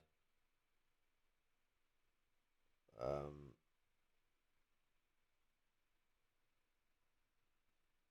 consistent disregard within society for there's the consistent disregard amongst the Marxist community for the slavery, the genocide, the land theft within the United States, and the colonial structures of European countries within themselves is absolutely disgusting. And the fact that uh, people like fucking Caleb and Haas are so willing to support a class collaborationistic mindset and support the fascist structure of China virulently as a socialist society absolutely shows their bankruptcy on the intellectual front. So, I mean, they're not fucking imbeciles. At least I mean, I know Caleb isn't a complete idiot. I don't know about Haas, to be honest. Like, I tried to say that I'd give him that fairness in response to seeing it, but the way I've seen him operate over time and time again, and he's shown to be a bit on the wrong end of the stick when it comes to these things. Um, you know, these guys understand history. They understand the United States. They understand Wagwan. So I can't turn around and say, well, it's unknowing opinion because they've been challenged. They've been challenged on fair ground, and they've done more to ignore it and gerrymander and gaslight the situation than they have to actually apply any reasonable argument as to why they should disregard the last 300 years, 400 years of land theft, genocide, slavery, etc. Um, what's it? Well, it's been longer than that if we're looking at the land theft side of things. People whatsoever. But what's so wrong with being able to teach people, you know, who are really confused in this day and age, just, you know, how to be a man, you know, things like that. Communist states dealt with issues like those, you know. Sure. And it's like all of those things have just suddenly become fascist, when in fact the fascists were stealing and opportunistically trying to emulate the example of not only the real existing Soviet Union, but also the communist parties of their respective countries, and also the Social Democrats. The German Social Democrats had traditions of these kind of Boy Scouts camping and all these kinds of. You know the history of the German Social Democrats, the SPD. You'll know that the SPD are fascist. My German mates, they'll be fucking creasing at this. Oh well, yeah, well they were basing it off the SPD, the Social Democrats, yeah, because fucking Social Democrats and the fascists are two sides of the same coin. And you look to, I mean, like the modern history of the SPD, with them being part of Tony Blair's Third Way movement. I mean, Gerhard Schroeder and Tony Blair wrote the document, The Third Way, which is the modern archetype for fascism in the West. So, what's it? The SPD. Of course, the fascists would base their, I mean, the Nazis specifically, the NSDAP would base their outlet on the SPD because it would be the perfect model for them, would it not? Like they're looking to build fascism, or why not look to the last time fascism struck communism out of the fucking window, base it off those who took out Rosa, mix it with the syndicalism that they did so there, and the fucking neo feudalism, and what about you got your fucking fascism. So this is just shite. Promotion of physical fitness and culture and all that kind of stuff. And the Nazis pretty much were hijacking all of that stuff. So you have to ask the question, where did the fascists get these things we are otherwise associating with fascism? They stole it from the socialist movements. Right, and then what's interesting is a lot of the things that you and I complain about the synthetic left are actually far more accurate about fascism. For example, I mean, we're pushing an ideology that is about human progress and advancement, but the fascists were obsessed with the past. They loved primitive feudal societies. The Dalai Lama, right, who was just the darling of all these synthetic leftists. Oh, the evil communists have oppressed Tibet. Before the communists came, Tibet was this beautiful mystical kingdom. The Nazis loved the Tibetan society, right? The Tibetan feudal regime. They loved it because everyone was just born into their place. There was no class struggle and no, it was this really authoritarian feudal society. The Nazis were very, very into the Indian caste system, something the British Empire reinforced when they got to India. And this kind of this primitivist obsession, right? This belief that well, we don't want to advance. We want to go back to pre-capitalist societies and kind of glorify the mystical beauty of pre-capitalist civilizations. That is a very Nazi, very fascist. That's Julius Evola. That's you look at the ideology of the far right. That is very much intrinsic to what they believe. And a lot of the things that they say now, like you pointed out, are fascist, are just things that if you would do, it's common sense. If you're building a mass political movement, right? If you're trying to mobilize a mass movement of people to get together, you might want them to wear uniforms so they dress similarly. You know what I'm saying? The communists of Germany, they wore red armbands. So the Nazis, they had their red armbands, except they put swastikas on them, right? The communists, going back to the Paris Commune, we had our salute, right? So, the fascists invented their salute, right? Interesting fact. Well, they didn't invent it. They just used But it's a the lesson of Roman dialectics. salute. Is that contraries? Oh, I fucking went to a bit part of the video. They're fighting for the ultra-rich faction. They're fighting for define fascism. You said fascism is when liberalism collapses into itself. Will define fascism. The question, where did the fascists get these things we otherwise associate? Session, right? This belief that well, we don't want to advance. We want to go back to Social Democrats had traditions of these kind of Boy Scouts. So a lot of the things that you and I complain about this. synthetic left as an advancement of all these synthetic leftists. Oh, the evil communists have oppressed Tibet, and really authoritarian feudal society. The Nazis were very, very into the Indian caste system, something the British Empire reinforced when they got to India, and this kind of this primitivist obsession, right? This belief that well, we don't want to advance, we want to go back to like pre-capitalist societies and kind of glorify the mystical beauty of pre-capitalist civilizations. That is a very Nazi, very fascist. That's Julius Evola. That's you look at the ideology of the far right. That is very much intrinsic to what they believe, and a lot of the things that they say now, like you pointed out, are fascist, are just things that if you would do, it's just common sense. If you're building a mass political movement, right? If you're trying to mobilize a mass movement of people to get together, you might want them to wear uniforms so they dress similarly. You know what I'm saying? The communists of Germany, they wore red armbands. So the Nazis, they had their red armbands, except they put swastikas on them, right? The communists, going back to the Paris Commune, we had our salute, right? So the fascists invented their salute, right? Interesting fact, right? Back then they didn't have, when they were mass printing propaganda posters, they didn't have facial details, right? There wasn't enough, like you couldn't have a lot of facial details. So Lenin and Stalin both had very distinct mustaches. So if people saw the mustache, they knew that's Lenin, that's Stalin. Well, Hitler comes along, right? He's trying to build and print posters so his face can go on propaganda posters. He has a very distinct mustache. So none of this is fascist. This is just when you're building a mass political movement, you do this kind of thing. And communists and social democrats did it first, and then the Nazis were coming along and building their political movement to beat back the communists and the socialists and such. So they did some of this on their own, while also incorporating a lot of very reactionary elements, trying to reincorporate the past, anti-Semitism, the idea that the problem isn't capitalism, it's just some race or another, right?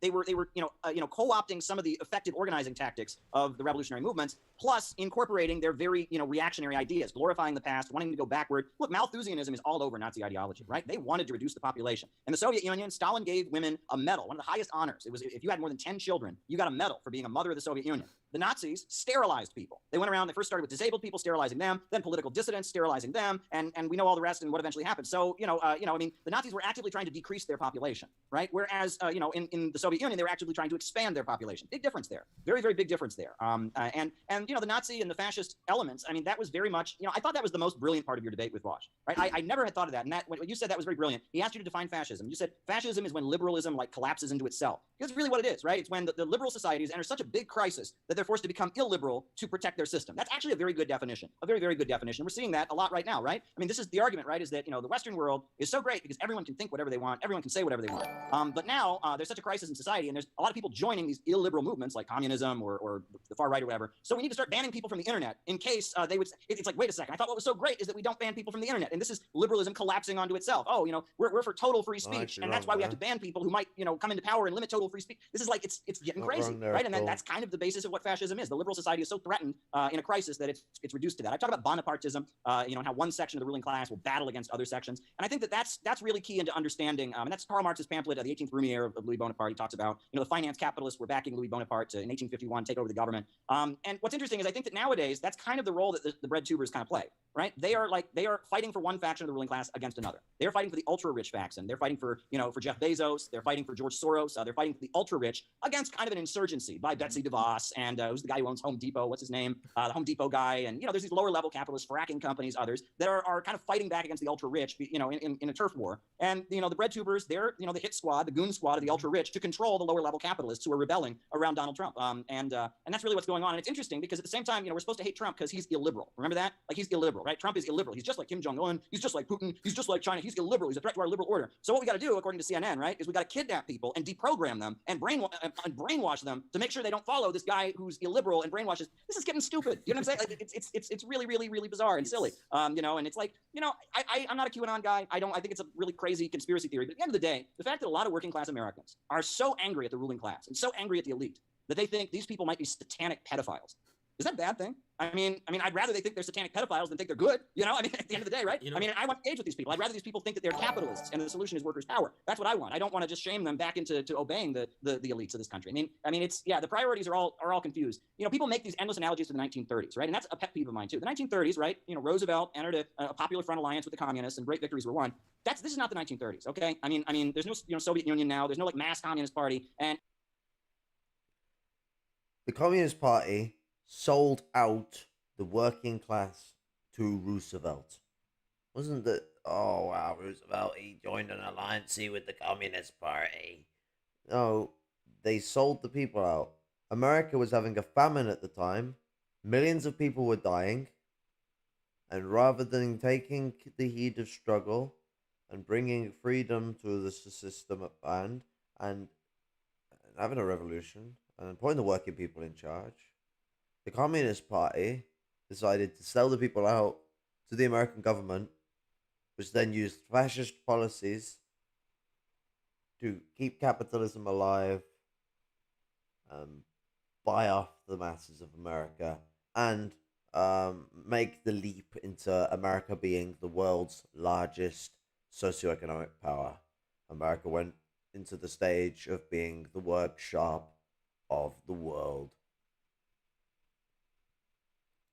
Entering an alliance with Biden is the equivalent of shooting yourself in the head. That's really what they're doing. I mean, that's all they're doing here. This is not this is not a revolutionary act. We're not on the brink of having a fascist dictatorship set up. Look, Trump, Trump was bad, but fascist, like fascists tend to if Trump was actually a fascist, okay, if Trump was actually a fascist, the pandemic would have been his Reichstag fire, and he would have swung into action and did all kinds of stuff. That's what fascists do. It's a Bonapartist move to save capitalism. And Donald Trump fell on his face in the pandemic. Donald Trump's a libertarian. He's a pathetic libertarian. He sat back and the economy collapsed.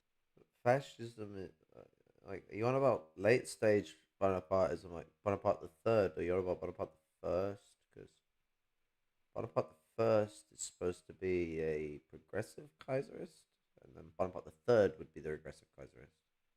The better example would be the Kaiser of Germany in the 1800s. I think Kaiser Wilhelm. I think he's Wilhelm. I may be wrong. It might have been a different Kaiser, but what's it? I mean, Jacksonism is an easier way to put it. Jacksonism is sort of the first ever usage of fascism, the merger of Victorian humanism and American exceptionalism. And that ended up building the reservation school system that managed to systematically obliterate much of native culture in America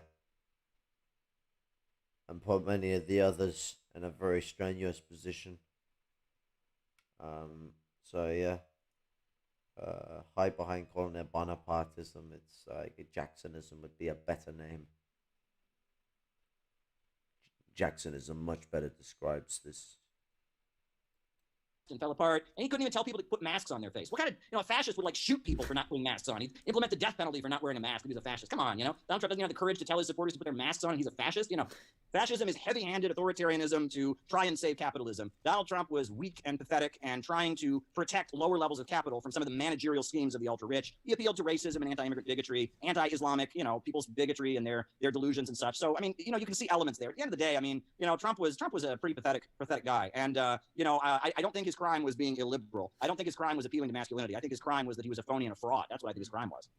I 100% agree with pretty much everything you said about it. Well, he was a neoliberal. He was the last little breath of neoliberalism, trying to fucking keep the lower tax rates and the freedom for them to just do whatever they want with the economy. Yeah. Trump. I mean, but this, again, it comes back. These people are going to say, well, it's just because everyone's brainwashed by Russian fake news. There's no contradiction of liberalism. There's no contradiction of our society. It's all Russian fake news coming in and brainwashing people into fascism, supposedly. Yeah.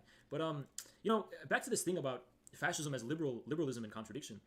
It's interesting because liberalism was always a negation. It was just a pure negation of the old feudal and kind of traditional society. And liberalism was always this kind of rights for its own sake, individual rights just for its own sake, with no kind of actual content, no substantive content. And fascism, and when liberalism is faced with a contradiction that there is indeed real premises, real substantive content of its own order, like for example, the fact that people need to be taken care of economically, the fact that after 1929, the Wild West kind of arbitrary capitalism was no longer sustainable. This is where I think fascism has decisive significance, because actually, instead of being open to the real material content missing, which liberalism foreclosed itself from, in a real authentic community, fascism invented a fake, phony, mythological, and idealized community, an idealized past, an idealized tradition, which didn't reflect any real openness to the German and Italian people. And it's especially evident, for example, in Italy, the way that the fascists had an uneasy relationship to the southern Italy, the southern Italians. And I think there's something similar going on with BreadTube, actually. BreadTube is inventing, the synthetic left is inventing, trying to reinforce the gaps in liberalism by creating new rules, new political correctness, new bonds, new pencil factory, experiments about, how to recreate society entirely from scratch. All of this just to prevent themselves and avoid some type of new openness to the actual majority of people who are living in the country within which they reside. Instead of engaging in a newfound dialogue with the masses and learning from them, not pandering to them, but learning from them, humbling oneself to them, they want to create something, in a vacuum, abstractly, workers' democratic ownership of the pencil factory or something, and then they draw a line. If you don't agree with this, you're out. If you're in, you're in.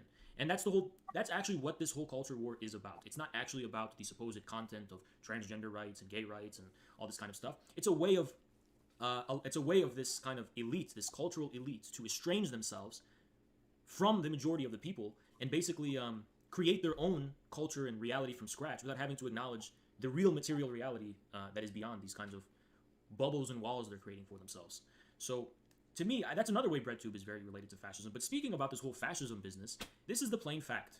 I think it's ridiculous to compare the present situation to the 1930s at all. I think it's just stupid, like how you said, pretty much agree with what you said about the... That was it. Like, if anything, right now we're as close to being like the 1930s as we ever could be. We're in a Great Depression. It's not fully hit yet, sure, but we're in a Great Depression. Even Sky News at the start of the pandemic, come and pointed this out, plain and fucking simple.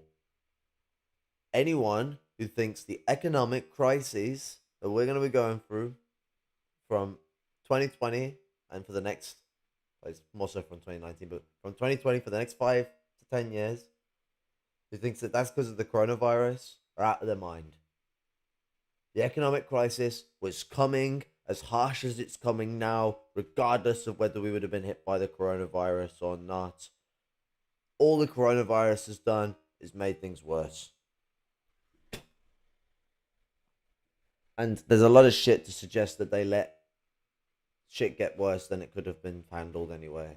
Because to think that they knew nothing about this virus until it hit us and it's like, whoa, now it's fucking nasty is bollocks when we find out that the US was the one engineering the virus in Wuhan with a fucking joint US-Chinese fucking project to make a vaccine for it for miners who are mining caves whom were getting ill via coronavirus, and that's why they spliced it with loads of different coronavirus DNAs, and it's come to be found out that none of the animals they took the fucking coronavirus samples from can get infected by the coronavirus that's fucking killing us off now. So it's undoubtedly engineered. So they knew what they were dealing with. And rather than dealing with it accordingly as their tests had said they should, as both the government's tests said that we needed to do a different measure to the conservatives' ideas and we needed to lock down.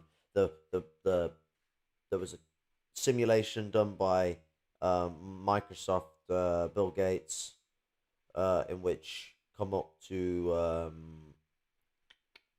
what's it? Brain fart.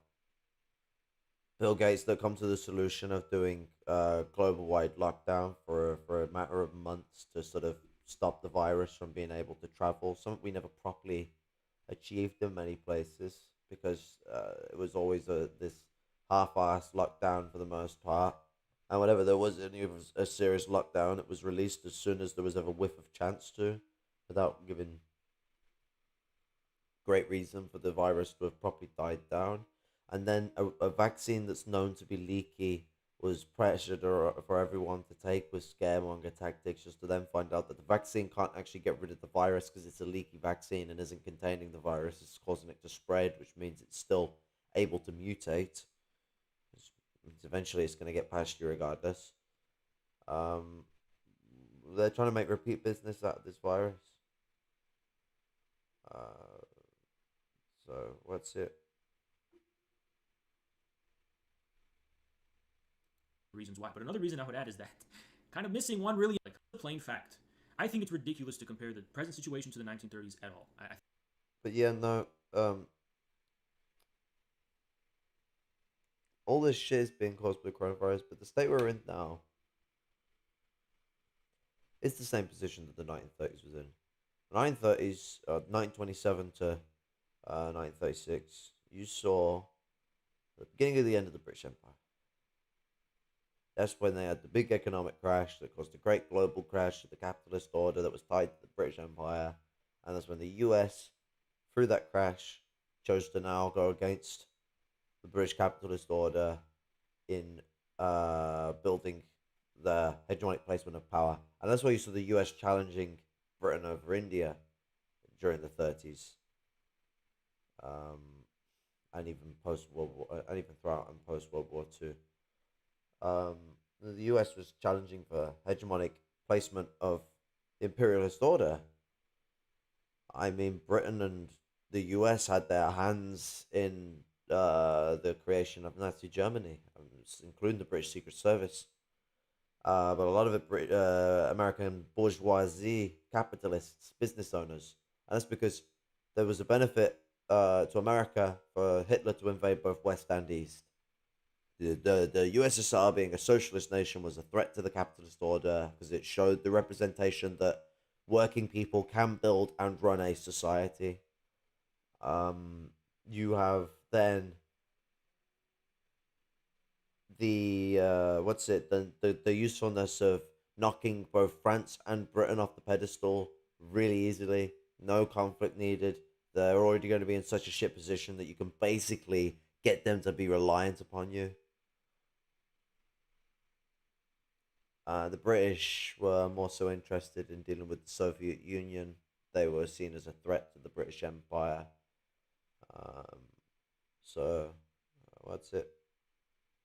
World War II is more of a rodeo than you might think. I think it's just stupid, like how you said, pretty much agree with what you said about the reasons why. But another reason I would add is that kind of missing one really important thing when they're calling Trump a fascist and they're making all these accusations about fascism.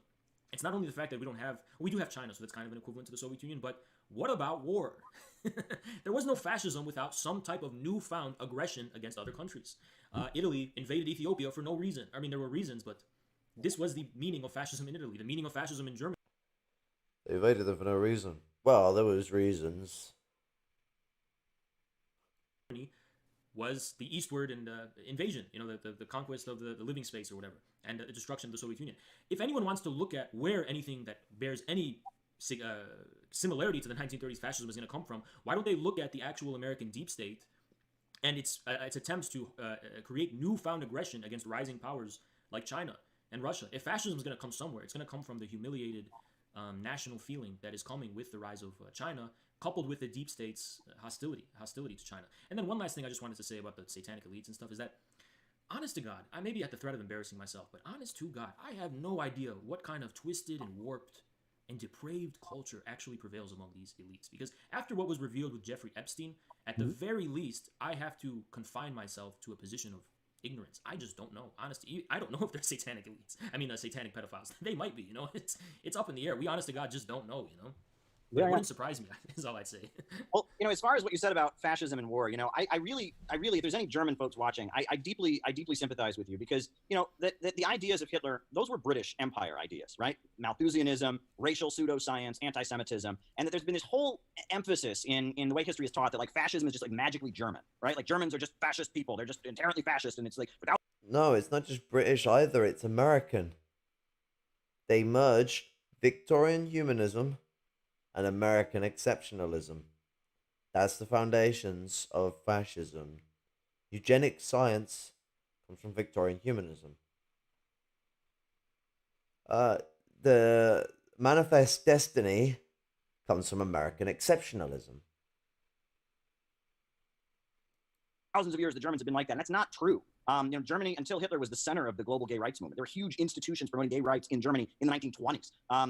It's the music of Bach and Beethoven. Look, the Communist Manifesto was written in Germany. The biggest Marxist group in the world, the German Social Democratic Party, for many years was in Germany. The German Communist Party was the biggest communist party outside the Soviet Union. The Germans have a proud history. They have a lot to be proud of, right? And that what fascism and Hitler was about, trying to destroy that history in order to prevent some kind of revolution. And it was the British and British bankers and capitalists, the British royal family. You talk about people being wealthy against interests in Britain America. that worked hard to bring fascism to Germany as a way of like crushing its progressive and revolutionary nature. So and the biggest fear that the you talk about the Anglo-imperialists, the Eastern establishment of the United States, the British bankers and imperialists, their greatest fear has always been the Germans and the Russians getting together. Because if the Germans and the Russians got together, then basically the European mainland would be, and all of Eurasia would no longer be under their dominion. And they know that, right? And they've known that for a long time. And if you look at what happened is, the British, the Americans, the French, they got into the imperialism game way ahead of the Germans. They started colonizing the world and all of that. And Germany was very late in the process, right? They were very late in the process of becoming an imperialist capitalist country. They got into the game late, and they were trying to catch up with the British and the French and the American imperialists. And because they were trying to catch up, they did some things that were kind of a little bit, more progressive, I guess you could say, to try and stabilize their society, to keep up with the other Western imperialists. Like they had public education before we did here in the United States. They had a national healthcare service, before. And it was, again, they were trying to catch up. The Kaiser and all that, they were trying to catch up to what happened. And ultimately that exploded into World War I. After World War I, the imperialist Germans were stripped of all their colonies. They were stripped of all their colonies, and at that point they were kind of held down, and you had the Communist Party of Germany fighting for a socialist Germany to join with the Soviet Union, and so you had the British, and the Western imperialists setting up Hitler kind of as a counter gang, as a grouping to fight the communists. But then you'll notice that Hitler changed his ideology in the late 1920s because he realized he had a chance to come to power, and he sat down with Hjalmar Schacht. Hjalmar Schacht was the economist who was friendly with Hitler. He was a German banker. What? 1 second.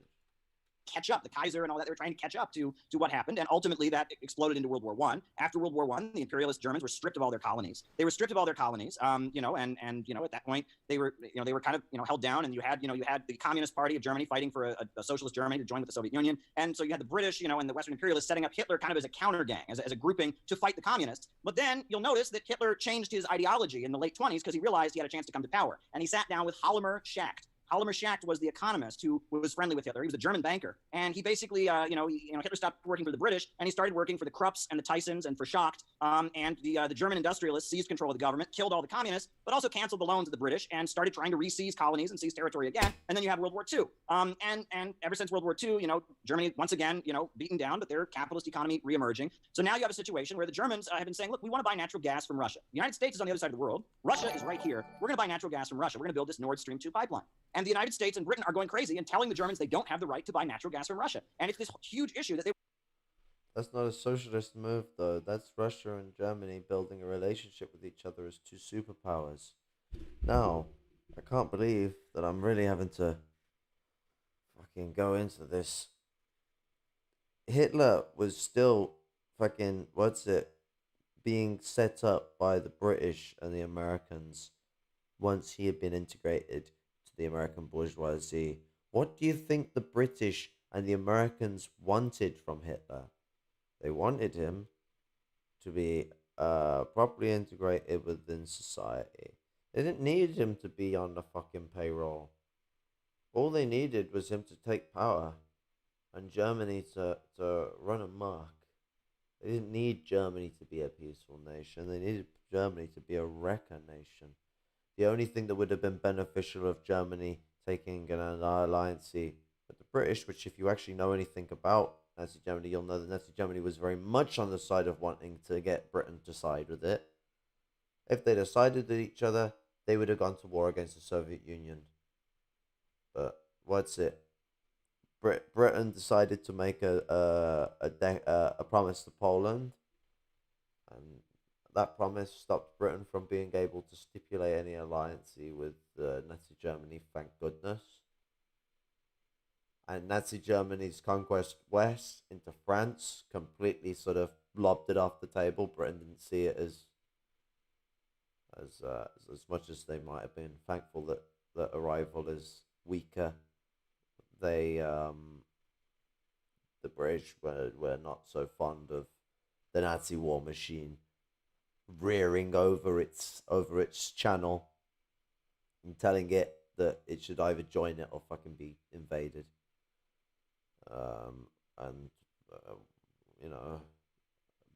The British soldiers fought and crushed the fascists with great valor. At least there are some heroes involved in the situation, and that would be the boys on the ground who fought the Nazis. Thank fuck they were not put on the wrong side of history by generals and generals and politicians that were seeking to benefit on the geopolitical scale. I mean, think about the genocide that happened in Bengal just because Churchill didn't want to give the people there food, whilst we had stockpiles of it. When we had stockpiles of it, and we weren't even giving our own people enough food, we had enough that we could have given much more than we were given for other rations, and we were holding it up to try and basically challenge US on the aid game in places like Greece and Italy to try and get political control. We didn't work in Italy, but it did work in Greece. Churchill was very much trying to make sure Britain was still able to compete with the US for hegemony on the world imperialist front. They want the Germans to like pay twice as much practically for their natural gas just because, we say, we, the Americans, we, the British say you're not allowed to buy your natural gas from Russia, right? But again, it's not just about natural gas. It's that fear on the part of the British bankers and the American bankers and the American oil giants that if the Germans and the Russians get friendly to each other, that will cancel out their domination of Europe and eventually of Eurasia, right? I mean, they're afraid of seeing the Belt and Road and all the economic development projects that China is leading and that Russia is leading with the Eurasian Economic Union. They're afraid of seeing that spill into Europe. Could you imagine high-speed railway all throughout, Eurasia? Could you imagine what could be done, right? If Europe and Western Europe and Russia and China were to get together. And that is what they're afraid of. The world is slipping out of their fingers and they know it, right? Their system has gotten to the point that it is on the brink of total collapse, right? And this is basic. Like, it bothers me that these breadtube folks don't read Marxism. They want you to think about something different because Marx talked about overproduction, right? That the capitalist is constantly trying to make production more efficient, eliminate people from the assembly line, hire as few people as possible, pay those who he does hire as little possible, so you de-skill the jobs, right? And the idea is, is make production as efficient as possible, as cheap as possible, churn out as many products as you possibly can, hire as few people, pay as little to do it. And the result is the worker, who is also the consumer, can't buy back the product he's producing, right? That's what happens, right? If you eliminate people's jobs, you drive down people's wages, eventually people can't buy the products that you're producing. And so you have a glut, and the market is full of products that can't be sold, and the economy collapses. And this is the built-in problem of capitalism. And this is why they created the Federal Reserve. I mean, this is why all the economic reforms they've invented have been carried out. They're trying to stabilize a naturally unstable system. The worker cannot buy back the product he produces. That's the problem of capitalism. And that's what's happening. The computer revolution has just expanded that problem beyond anything. Marx never envisioned self-driving cars. Marx never envisioned, Amazon, where a book is printed by a machine, no human labor involved in printing the book. The machine just turns out the book, right? 3D printers. I mean, their computer revolution has created such a situation where there's millions of people that have no place in their assembly line, and their system is coming to a grinding halt. Whereas in China, where the state controls the means of production, where the banks and the factories and major industries are subject to a state central plan and lending of money and credit is in the hands of the state, this isn't a problem. In fact, as technology advances in China, living standards advance, and people are getting wealthier while the economy is becoming more efficient. This contradiction between technology and human prosperity and abundance is eliminated, right? We can get more technology and people can get wealthier at the same time. So their system has reached an impasse. The computer revolution is destroying capitalism. Meanwhile, the socialist countries of the world are able to deal with the computer revolution because profits are not in command. The state controls the means of production, not the irrationality of the market. So they're at an impasse, whereas the developing countries, or the socialist countries of the world, are continuing to speed ahead. The way China handled the pandemic is another great example of that. And they're at an impasse, and I think they will become more warlike. I think it's weird. There's a line in a lot of old horror movies. They say it's quiet. I don't know this, but I listen to the Biden administration. it got out sound of quiet, China. too quiet. You know what I'm saying? They're very, very careful in how they speak. They? Antony Blinken says, "Oh, no more force in regime change anymore." Yeah, I really trust you on that one, Antony. I think they're planning something. Kamala Harris is a very dangerous person. I have psychologically profiled her. She's a very, very dangerous person. She is somebody who wants to kill. She wants to destroy. She wanted to execute an innocent man in California. She wanted to block DNA evidence and execute an innocent man. That is called attempted murder in my world, right? But she tried her best to execute an innocent man in California, destroy the lives of thousands of people for smoking marijuana, and then they asked her on TV, "Oh, have you ever smoked marijuana?" She's like, "Oh, of course, my family's from Jamaica."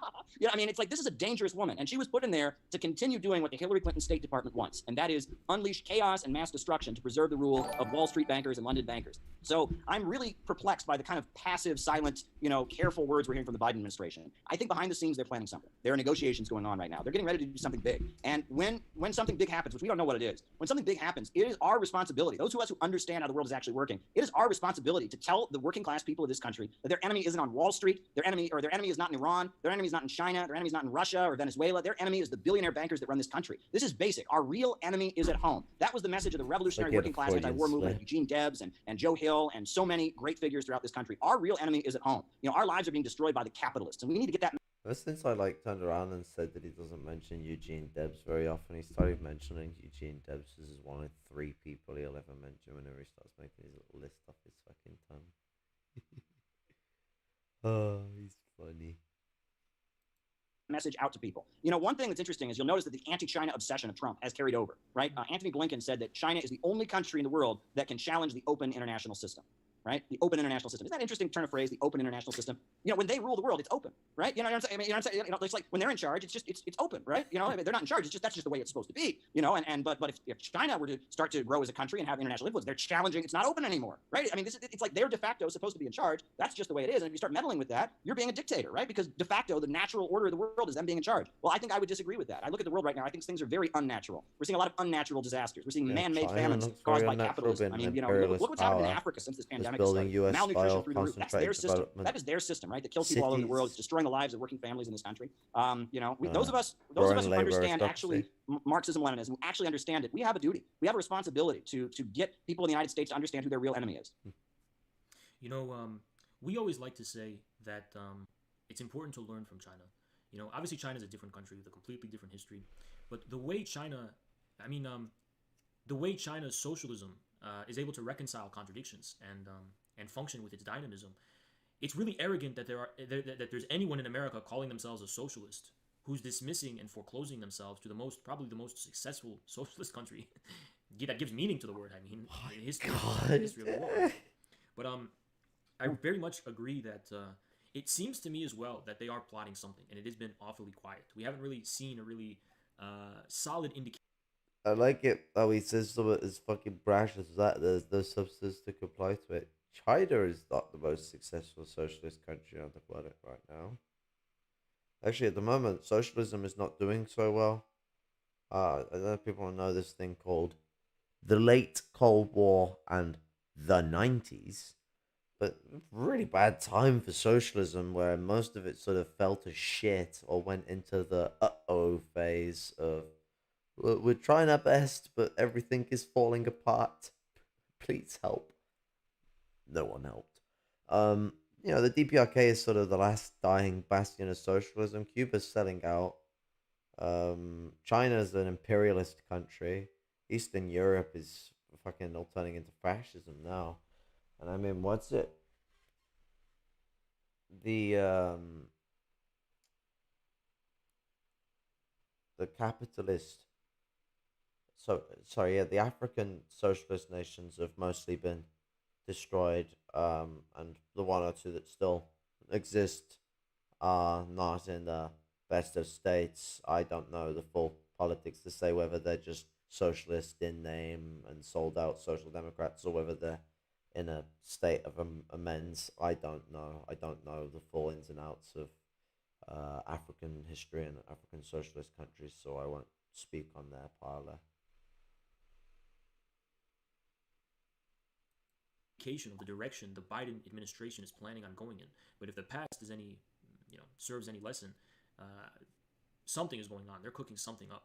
And all I would want to say to that is all of those people who were shilling for Biden during the election because of the specter of fascism posed by Trump, they should be held accountable for whatever happens when this whole Biden administration and its foreign policy. And I'm even seeing some of these same people, these synthetic leftists, trying to walk back the previous support for Biden, critiquing the whole business of the lack of passing of a $15 minimum wage and the drone strikes in Syria and elsewhere and so on. Well, you were the one who said this was your lesser of two evils, so you have to stick by it. People like us, we're telling people not to waste their time and energy voting for people like Biden and instead commit their energy to working on building an actual alternative. Because as human beings, our time is finite. Our energy is finite. We can either use our time to go with the status quo, or we could use what little time we have to try and build something. Why did you throw fucking... the whole argument that, we're just doing harm reduction. What was with this whole hissy? But that's ridiculous. You're a finite person. With the small time and energy that you have, you would be making much more of an impact trying to build an actual alternative for working Americans than just joining this flood, this sheep for the status quo, this flock of sheep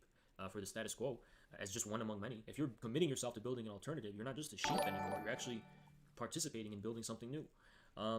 But anyway, it's very strange in general how the meaning, even in America, of socialism and communism has changed. Now, in the past, the meaning of socialism and communism meant empowerment. It meant giving people dignity and something to be proud of. Today, the meaning of socialism appears to have been defined entirely by the right wing. But what we have with BreadTube and the synthetic left is that they're just going ahead and perversely adopting this caricature and straw man created by the right wing and embracing that. Oh, communism is for weaklings who hate humanity and are misanthropic and are pessimistic, and as you said, they want to kill, stifle people's creative energies, their livelihoods. They want you to be depressed and fear-mongering like Greta Thunberg about the end of the world and all this kind of stuff. And they just went, yeah, okay. So now I've kind of seen what the meaning of socialism and so-called communism in the American context has come to mean. It doesn't actually mean any authentic discovery of these ideas within the American context, or I should say rediscovery, because they do have precedent in American history. It rather consists in a way of perversely mocking and teasing conservative people. That's the conclusion I drew. Yeah. Well, it's funny because, I think about communism. I think about William Z. Foster and Gus Hall and Huey Newton and, the leaders of the Black Panther Party, Fred Hampton and others. Their message was that working people are oppressed by a system that puts profits over people, and that black and white should united fight, seize control of the economy, and build a society where working people and their needs come first, and human creativity and progress is no longer restrained. That's their message. But I listen to, the folks on BreadTube, and I'll criticize Bernie Sanders a little bit too. When people say, well, the understanding of socialism is, well, the government gives people free healthcare, the government gives people free education. I mean, I'm for that. I'm not against that. But in a way, they've taken this like very triumphant and heroic message, and they've replaced it with, fuck this shit, give me some free stuff. I mean, that's kind of what I get from a lot of, the message that I get from a lot of young socialists. Like, the world sucks, give me some free stuff. Well, I mean, they deserve some free stuff. Corporations get free stuff all the time. They're not wrong. But like that is such a pessimistic way of looking at things. It's not inspiring. It's not, heroic. And I do think that social media in a lot of ways has really weakened people, right? It's really kind of turned a lot of people into very emotionally weak people. I talk about over socialization, right? And that it's very interesting. B.F. Skinner, who was one of the important psychologists out of Harvard, he did a study and he determined that if you want to control someone's behavior, it's far more effective to reward them than to punish them. Right? Because if you punish somebody, they can just say, well, you're being unfair to me, right? You're victimizing me. And in fact, there's there's a lot of like murderers and rapists and all that really in their minds think they did nothing wrong and the world's just being unfair to them. People can make huge leaps and backflips to make themselves feel like a victim no matter what. But if you reward somebody, nobody ever goes, I don't deserve this reward. You're trying to manipulate me. You know what I'm saying? So reward is a far more effective way to manipulate somebody. But what you can do with rewards rather than punishments is you can turn people into addicts, right? The reward controls people when it gets taken away, right? It's like, oh, well, you don't get a reward this time. You don't get a sticker, little Johnny. You don't get a cookie. And social media has got people programmed, right? We're constantly looking at our phones. Oh, do we get another like? Do we get another share? Oh, do the people agree with me? Or oh, they don't agree with me. And it's gotten people in this state where they're like addicts. The heroin addict has to get their hit. They have to get their hit. We have to get our emotional reward, our validation from our peers. And if we don't get that, then we got to do something different because we got to get this emotional validation. And it has kind of turned people into addicts where they constantly are craving the approval of others, and they don't have the courage to stand against the mob, right? As much as I'm a populist and all of that, you have to admit the most heroic people in history, you talk about Joan of Arc, you talk about Dr. Martin Luther King Jr., these are people that stood against the mob. These are people that took unpopular stands, that stood firm in their beliefs and earned the scorn of others, made other people angry, right? And that social media has kind of weakened people and taken away people's ability to be tough and to stand firm and to just say, you know what, these are my principles, this is the hill I want to die on, come get me, right? And that is what we need to find a way to reinvigorate in people, that heroism. Because I would argue that social media is largely, it's about making people dependent on the approval of others. And the dirty secret behind all of it is we know what they do with their algorithms. It's not really the approval of others, right? They're manipulating it behind the scenes. Silicon Valley, look, there's a whole history of this. It sounds tinfoil hatty. Who set up Silicon Valley as the center of the computer revolution, okay? The NSA, the CIA, it was a strategic decision. They knew the Soviets couldn't invest in, they didn't have the resources to invest in computers. And the reason that it wasn't the free market that was going to create Silicon Valley. It was very much a result of strategic decision-making by the intelligence agencies. They put the USA at the center of the computer revolution. Al Gore, he said, we invented the internet. Well, what he meant was that through strategic decisions, the American government had created, what eventually became the internet, and that, that they are very much using social media and using, the control of the mechanisms of information to try and carry out their agenda. And their agenda is not eradicating poverty in the world. Their agenda is not, lifting people up. Their agenda is staying on top of the world. And you talk about satanic elites. Read The Aquarian Conspiracy by Marilyn Ferguson, right? Marilyn Ferguson was Al Gore's spiritual advisor. And she wrote this very, very disturbing occultist New Age manifesto called The Aquarian Conspiracy, all about basically how we're out of balance with Mother Nature and we need to create some kind of, social explosion to, drive humanity down to balance with Mother Nature once again. This is disturbing stuff. A lot of these new left gurus, they seem progressive, but again, the Dalai Lama was not progressive, right? The Indian caste system, was not progressive. And a lot of the Eastern influence, on what's going on in the West. And that's a big thing with like the New Age folks. They're all about the East, right? The Eastern ways. The Nazis were like that too, right? They had this fixation on the East. Whereas in China, the communists have been trying to modernize. They've been trying to get rid of that stuff. This Falun Gong cult that's trying to overthrow the Chinese government, that puts out Epic Times, that's like quoted as a credible source on China. These folks are not Eastern in the sense they're in the developing world fighting, to develop and fighting for progress. They're Eastern in the sense they glorify pre-capitalist feudalism. They glorify the past.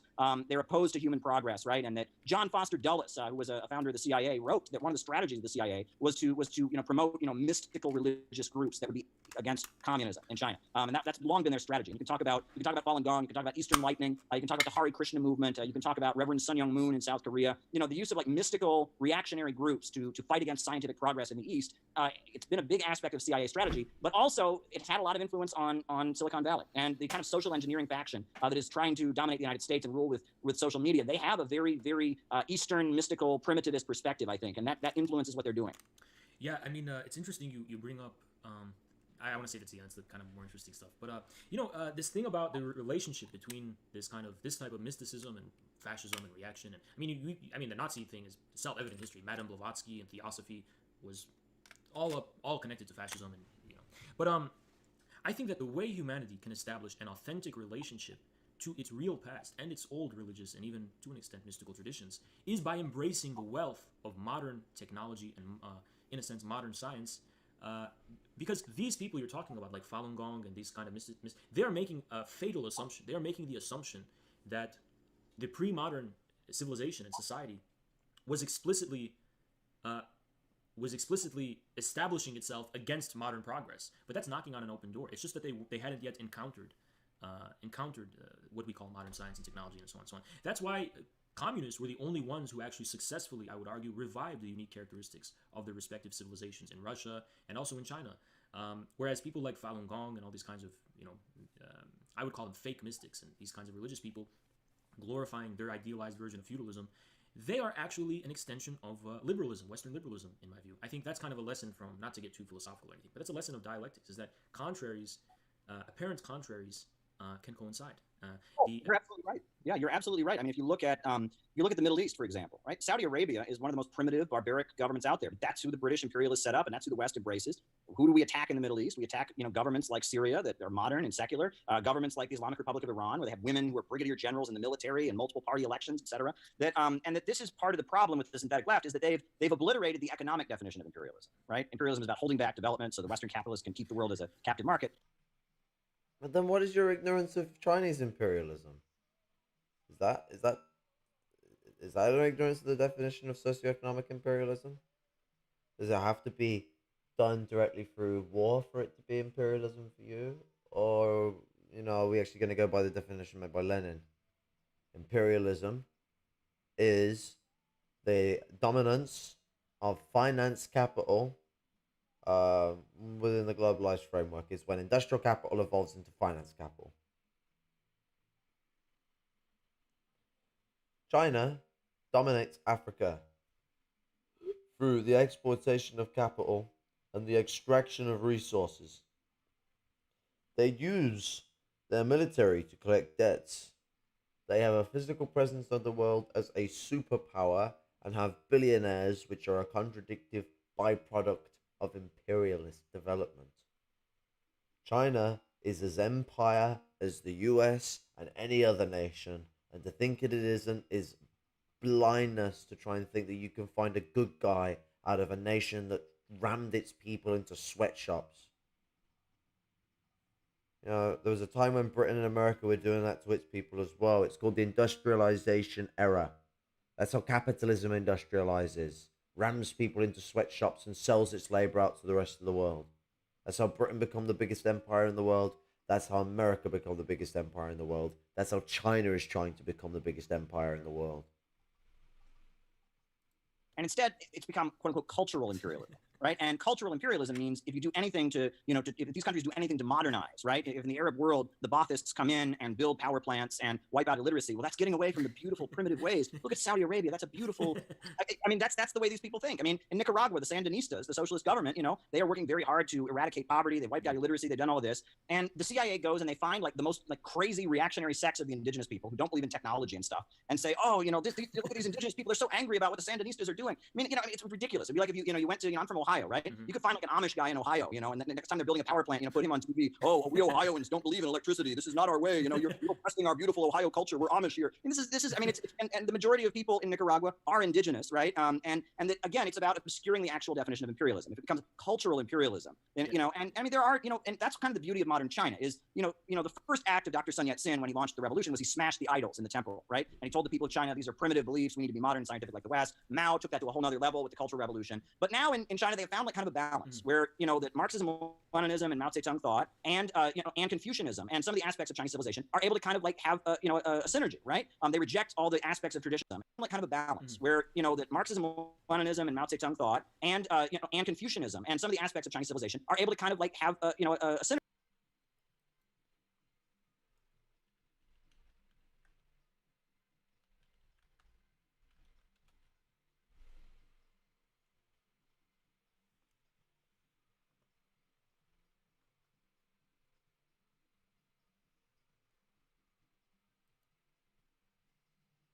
Okay. Synergy, right? They reject all the aspects of traditional Chinese culture rooted in feudalism, but they also celebrate a lot of the traditions of Chinese civilization. But Confucianism was persecuted by Mao Zedong. It wasn't merged. So anyone I've spoken to who have talked about issues of Confucianism have been concerned about Mao's outlet towards the Confucian people. So I don't know. I don't know the full ins and outs to say that I can be an arbiter on this position, but I don't remember Mao Zedong thought being respectful of Confucianism within society. But riddle me fucking unknowing in this regard. While also embracing scientific Marxism, and that they can walk together, and that's the beauty of it. And that's really kind of what's amazing about Chinese socialism is that they have been able to combine these things, right? And that in the West we like to glorify primitivism. It's this weird bourgeois thing. I swear, it's like National Geographic magazine. All these rich people, they go to Africa, it's like the zoo or something. They take pictures and they're like, oh, look at these primitive people with their ways. It's so that's kind of what it is. I mean, a lot of what calls itself intercultural and a lot of the academic looking at developing countries is this kind of very sick tourism, I guess you could call it, right? That's what the West is doing. Meanwhile, people in the developing world fighting for their rights, fighting to raise their countries out of poverty, are able to embrace some aspects of their culture, but also embrace science and progress, and that's a beautiful thing. And I mean, I've been to the Islamic Republic of Iran. I've seen what they've achieved as a result of the Islamic Revolution, and there are great things that are achieved when countries break out of Western capitalism, and that's never told, right? That story is never told, and that's one of the problems in the way discourse in the West is. We never know about how great it is when countries break free and start developing themselves and allow their cultures to flourish, but also allow to modernize. Yeah, I think there's two ways of looking at this event we call modernity. I think one of the ways is the kind of dogmatic liberal way, is that modernity is just negation for negation's sake, rights for rights' own sake. But another way of looking at it is allowing us to stop making assumptions about our own nature, right? The ability to have gender equality, the ability to have modern education, medicine, technology, all of these things free us from the bondage of prejudices and assumptions and allow us to have a newfound openness in relation to our own traditions and history without making dogmatic assumptions. And I think that's what happened in the case of China. They had the modern revolution, but instead of closing themselves off from their own past permanently, like how I would argue the West, more or less, America has done, they use this as an opportunity to rediscover their own authentic tradition and civilization, while still retaining this modern standing, freedom that doesn't force them to become bogged down by the bondage. And I think one thing that's actually the same two sides of the same coin is the liberalism, the negation for its own sake, and the fake fetishization of indigenous, true, authentic, untainted human zoo, if you pretty much what it is. These academic ivory tower people, this is the sick game. They occupy a position of extreme modern abstraction from the entire world and power.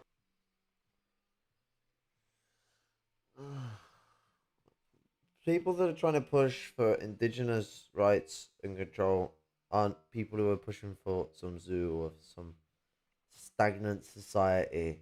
They're saying that the massive population of people whom are indigenous to the area in which you have stolen the land from, to which you've genocided the people who live on that land to a great extent, that great population of people that still exists should have political control over the land that was once theirs, that was stolen from them. That is not something that's born from academia. That's something that's born from their struggle against the fucking stealing of their land in the first place. The fact that they still struggle to keep a hold of their land. The fact that it's still being taken off them to this day. But what's it?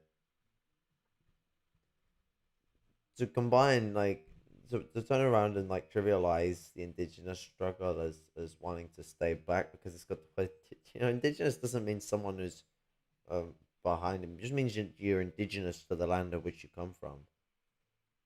People who are Indo-European or Indo African. Indo is short for indigenous, indigenously European. Are you indigenously African? Are you Indo-American, as we've given it a title, but the natives aren't too fond of that title we've given to them. Ooh. But what's it? You know, to equate their struggles to barbarianism is a typical tactic of fascists that want to dilute racist, anti-racist and anti-colonial struggle. Anti-colonial struggle has always been at the height of revolution. If anything, there wasn't enough of it in the Soviet Union, but there was plenty of it in Africa.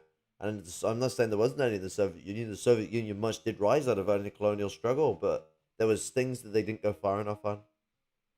But you know, Africa, for example. I mean, the Stalin era rhetoric. There's rhetoric after Stalin, where it goes into very much the need for anti-colonial struggle in Africa and the fight the colonial powers measures and etc. etc. South America, and I don't mean America unto Spanish. I mean American and Spanish unto Native and African. Because you can go on about America oppressing the Spaniards ruling South America, but that just still doesn't get into the fact that there are Spaniards who are ruling over the natives and African people who are in South America, and actively, just as happens in North America, steal their culture.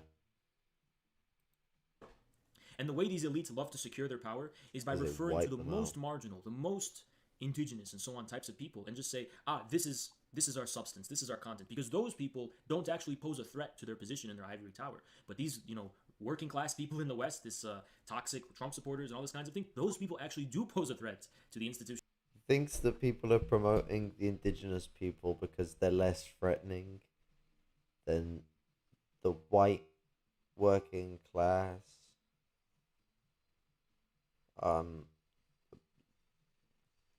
The bourgeoisie don't want these two groups uniting. I think the indigenous are going like, yeah, we're planning to fight alone against a common oppressor.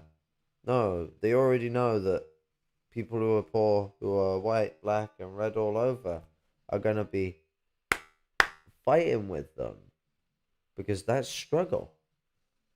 So they're not going to turn their back on the white working class. Actually, if anything, they're going to offer them a hand.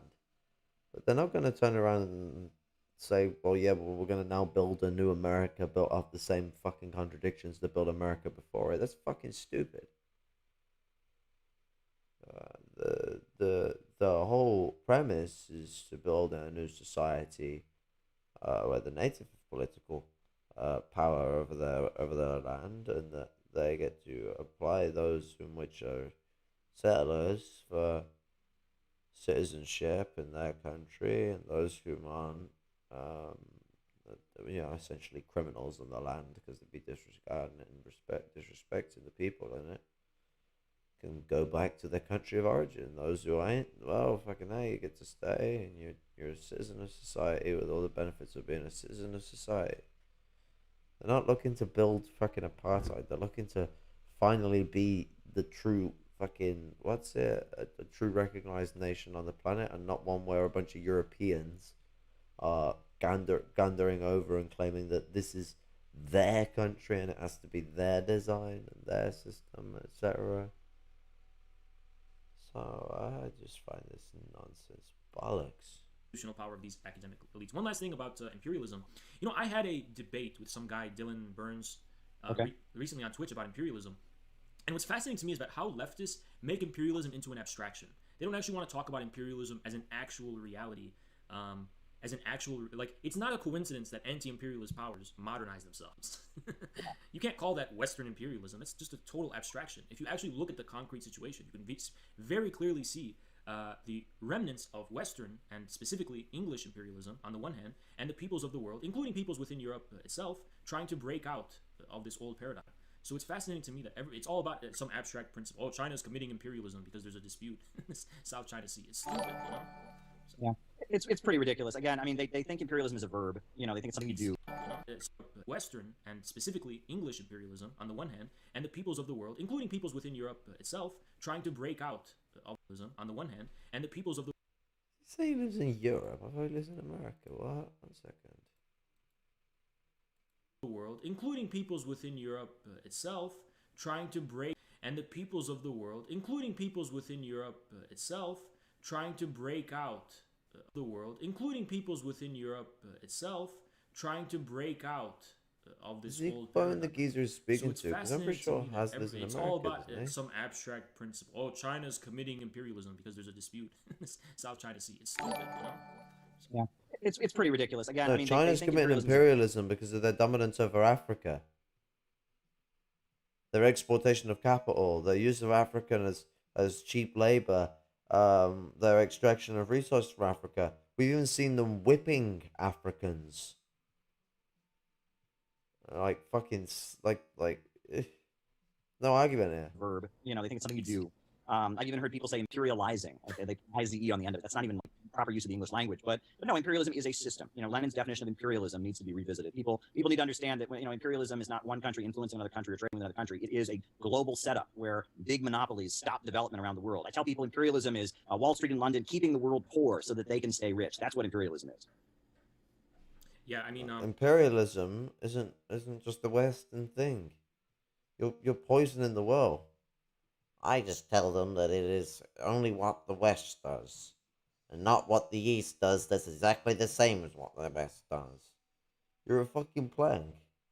This is what alienates people. Because when you turn around and tell them, oh yeah, well, the reason why everything's to shit is because of the evil imperialism that we do. And then when someone of the lower class turns around and sees what China is doing and sees exactly the same thing as to what we're doing, and they're like, okay, well, that's imperialism too, so we can't like China either, which they're absolutely correct to say that.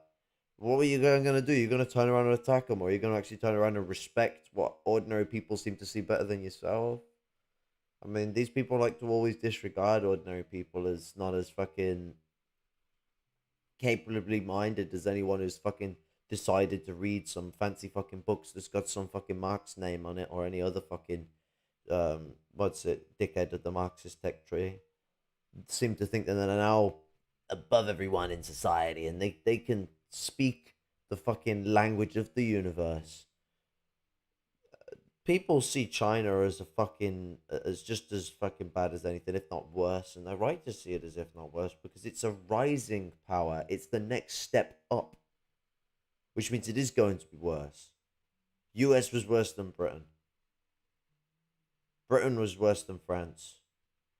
France, I'd say, who would have been before? France was worse than Spain. Like, these empires are all fucking, they're all dialectic accelerations of each other. Every new empire that comes to take control has the same contradictions of the last empire and comes with a whole lot more. And when there's so many contentious things going on that no one are willing to talk about, because they're afraid they'll get blasted off the internet, because you talk about any issues like the cultural assimilation being a humanist formalization within society and one that is genocidal. You try and talk about any of the situations that go on like that within China, and you get blasted off the internet as some fucking, oh, you're supporting the positions of the US or something like that. Even though the US doesn't claim that. The US claims that there's classical murder, genocide going on in there, not cultural assimilation. Like, the people are blindly willing to strawman people as quick as they possibly can so that they can discern any criticism for that which challenges China, and this fanciful idea that this class collaborationist society with command control capitalism is somehow supposed to be socialist, and it's not. No matter how much they put the word communist on it, no matter how much they wave a red flag around, they're as fascist as the US and as fascist as Great Britain and as fascist as any other nation that utilizes the exploitation of people to succeed in its progression in society. And they're using corporatism, just like the rest of the capitalist world is right now, to keep itself alive. Because without corporatism right now, capitalism will go complete to shit. Corporatism is the nice word for fascism. Similar to times in the past when we've used British corporatism.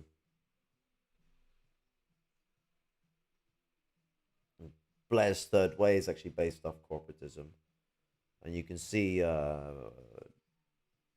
Boris Johnson is more aligned with the Blairite side of things than he is the Thatcherite side. Just so is Keir Starmer, actually. It's the epitome of opportunism. You know, it's always this kind of whataboutism of we can't think critically about the nature of the global world order, because you know that's kind of the thing with BreadTube is they really like to individualize everything. They try to find isolated individual actions which they try to reduce social and historical forces to individual moral actions. China's committing imperialism. Russia's committing imperialism. They want to find ways to absolve themselves from an authentic and critical encounter with the actual concrete imperialism that actually exists. And it's the same thing actually with their critique of capitalism. If I just go in my community and set up a pencil factory, I'm actually, because I'm doing it individually, I'm actually creating socialism. And or conversely, if you're making money somehow and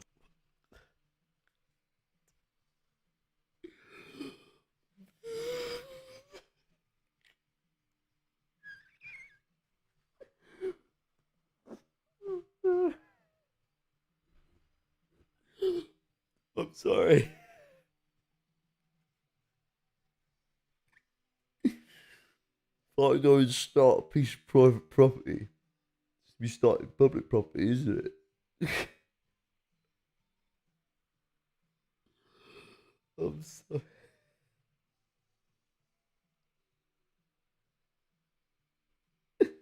Oz, that's called starting up your own fucking business, your own private property, your own capacity to profit and garner capital. If you went and started up a pencil factory, that would make you at least a small business, man. trying to get by in this world, I mean, where did you get the money to build the factory? Fundamentally Who built the individualistic ideology, factory? which I actually like the way you put it a lot. It's making things into verbs rather than systems. You're doing socialism. You're doing capitalism. Right, and it Built fits the their pencil cancel in the culture moralist factory. worldview. It's not really about changing the world. It's about, you know, being a good moral person who virtue signals, and you know, you say all the right things and you do all the right things, and they're not really trying to change the world. And one thing I've noticed that I must say, and I mean this is just an unfortunate reality, is that, you know, real political That's change, fine real with political themselves organizing at the table. requires you to make alliances with people who maybe you don't agree with. You know, I mean, I'm sure you and I can find something we disagree with if we try hard enough. You know what I mean? I know But in the him real and world, Caleb you like have to each like other be a able lot, to but I find don't someone, really you like know, hey, each I don't other agree with you that about this, but we can work together on this. But these folks, they want to sit there on the internet, and it's like every little disagreement has to turn into an epic war. You know what I'm saying? And it's like anyone, you know, you must never have shaken hands with anyone you disagree with. You must never been in the same room as anyone who's cancelable. And it's like they don't understand that, like, that you don't change the world, and you don't effectively challenge power by reducing people to more and more atomized individuals and breaking down any bonds. You build community. You bring people together. You make alliances. That's how real things get done, right? It's not through this kind of petty. I swear, I see these communist Facebook groups and all of that. They cannot, you know, stop fighting for 2 seconds, you know? And it's again, it's this releasing of impulses. It's this, you know, permission to unleash your aggression, you know, and it's again, like, you need to be Or able to learn maybe because to we enter need an to alliance with people, to shake debate hands with people you don't our agree about, to ideas find some common grounds, to and get start building better something, not tear something ideas. down and make yourself feel good and get your anger. You can't just go common grounds. We're gonna come together on common grounds. You can't just do that. I mean, the fucking anarchists I deal with don't just do that. When I deal with other Marxists, I wouldn't expect them to do the same. It's not the same. You know, anyone I deal with, we've got to come together on the things we agree with, but we have to discuss the things we disagree with. Ignorance leads you down a pathway to unknowing and what's it, irresponsible decisions, where you are not looking at the wider picture of things. You are isolating the bases of which where points cross over, and are not looking at where things come into contention, or where things may seem to be at contention, but if were discussed, could actually come to a greater sense of unity and discussion forwards. And bad ideas are never going to be known to be bad ideas if people aren't encouraged to speak them out and argue them out and discuss them out. There's nothing wrong with having a bit of a fucking argument, so long as the argument is fruitful and respectful, and that discussion reaches a point where both parties feel satisfied that they've managed to either come to a greater position or have agreed to disagree based on the information not budging anyone either direction. a lack of capacity to convince anyone on either side. So no, we don't just come together on what we agree on. We also come together on what we disagree on. And you gotta battle it out. They don't call it struggle sessions for no reason. Out, but build something. That's what this is about. It's about building something. Yeah, I mean, we definitely are aware of this kind of, people making a mountain out of molehill over the smallest disagreements. I mean, we've almost gotten, no end to that when it comes to people because of our views about China. Oh, you're Dengus, you're revisionist, and all this kind of nonsense. So we're very much familiar with that issue. It's the thing about specifically when I think somewhere in my conversations with these people, you were brought up somewhere, and they always went back and mentioned, oh yeah, well, Caleb Maupin, he's a transphobe, and I knew the story behind this one, so I said, he's not a transphobe. He's marched for transgender people. He was just talking to someone who happened to maybe harbor those. I didn't even know if they did or not. But then they were. It's like these stories are becoming. They spin these narratives just because you're talking to someone you disagree with.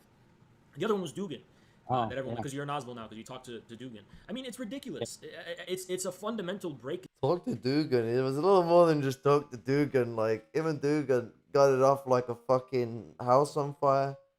And there's quotes in Caleb's writings that are anti-Semitic and relative to Dugan's anti-Semitism.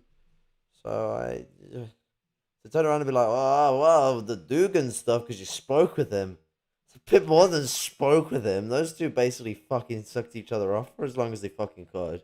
Like, on the metaphorical sphere. I don't know whether they did it for real or not. That's fucking, what's it, their business. Down of the basics of human communication that have been in place for the whole probably of all mankind's history. Only now do you have this thing where if you talk to someone that we have a kind of, I don't want to bother you with this dumb bullshit, but we have a Discord, right? And we tend to allow people, as long as they follow the rules of the platform, we let people, and they're not personally abusive, we let anyone with any ideological views come on our Discord because we want people to know how to debate these people, right?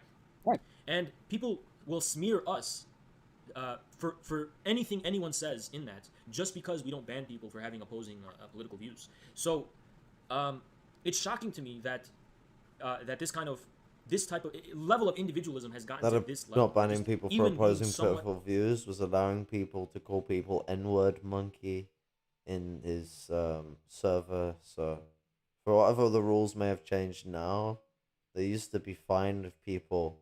Oh, and one of the staff white-splained to my African mate who's part of the African diaspora of America, whom was attacked on these unfair grounds of being called an N-word monkey, and they were fine with it at the time until it got pulled up by me on one of Haz's streams and sent things on a quaffle, and they had to redefine their rules. Oh, tapes reach the one side. Associated with someone, you have to adopt all of their views about every single thing. It's just ridiculous to me. But one thing I would say is that I think we have kind of made it pretty clear that our mission is kind of to take down the Infrared Show. We do want to take down RedTube, right? But as a kind of self-criticism, maybe something that's a little bit vague on our part is, what are we going to replace it with, right? I always look to you as an example, as an inspiration of somebody who does not only destroy, but is trying to build things, So I guess that's all I would say about that. Sure. Well, I mean, one thing that people need to learn about this cancel culture stuff is you can never please these people, okay? So stop trying, right? I mean, no matter what you do. Look, I mean, ContraPoints, who's a huge bread tuber, right? She is a transgender bread tuber. They think she's a transphobe. And, you watch ContraPoints. I cannot think of anyone who's more outspoken for trans rights. Is trans herself, but she did something wrong in a video sometimes. She's a transphobe. You can never make these people happy. But what feeds them is when people react to them and they go, oh, I'm sorry. And they play the game and they disavow whoever they're supposed to disavow. That is it's like feeding the monster. That whenever you do that, you're feeding the monster. So, and I'm at the point where I don't play that game, I mean, Jason and Ruhe, Maoist Rebel News, or whatever, we don't agree on a lot, right? But somebody came onto my Twitter the other day and was like, oh, you should disavow Jason for this or that. And I said, I'm not going to do that. I said, get the hell out of here, right? We disagree on a lot of things, but I'm not going to disavow him. I don't play that game. I don't play that game. That's being a punk. That's being a coward. And you gotta learn to be tough. And when someone comes to you and says, oh, disavow this person, disavow that person, say, no, I'm not going to play that game. I associate with people with whom I disagree. Maybe I'll argue with this person about this issue that I disagree with, but that's that. And that's that. I mean, and we got. You don't associate yourself with Jason anymore. You turned around and turned your back on him. Why are you changing your rhetoric here? You've not shown any respect to him. You're not showing any backtrack on this. Like, You've still refused to actually engage with him on the things you requested to engage with you on. So you're not engaging with him. You slander him behind his back all the time, and you've been doing it for years. Must have been two. No, it's been like 3 or 4 years now. You guys have known each other, isn't it?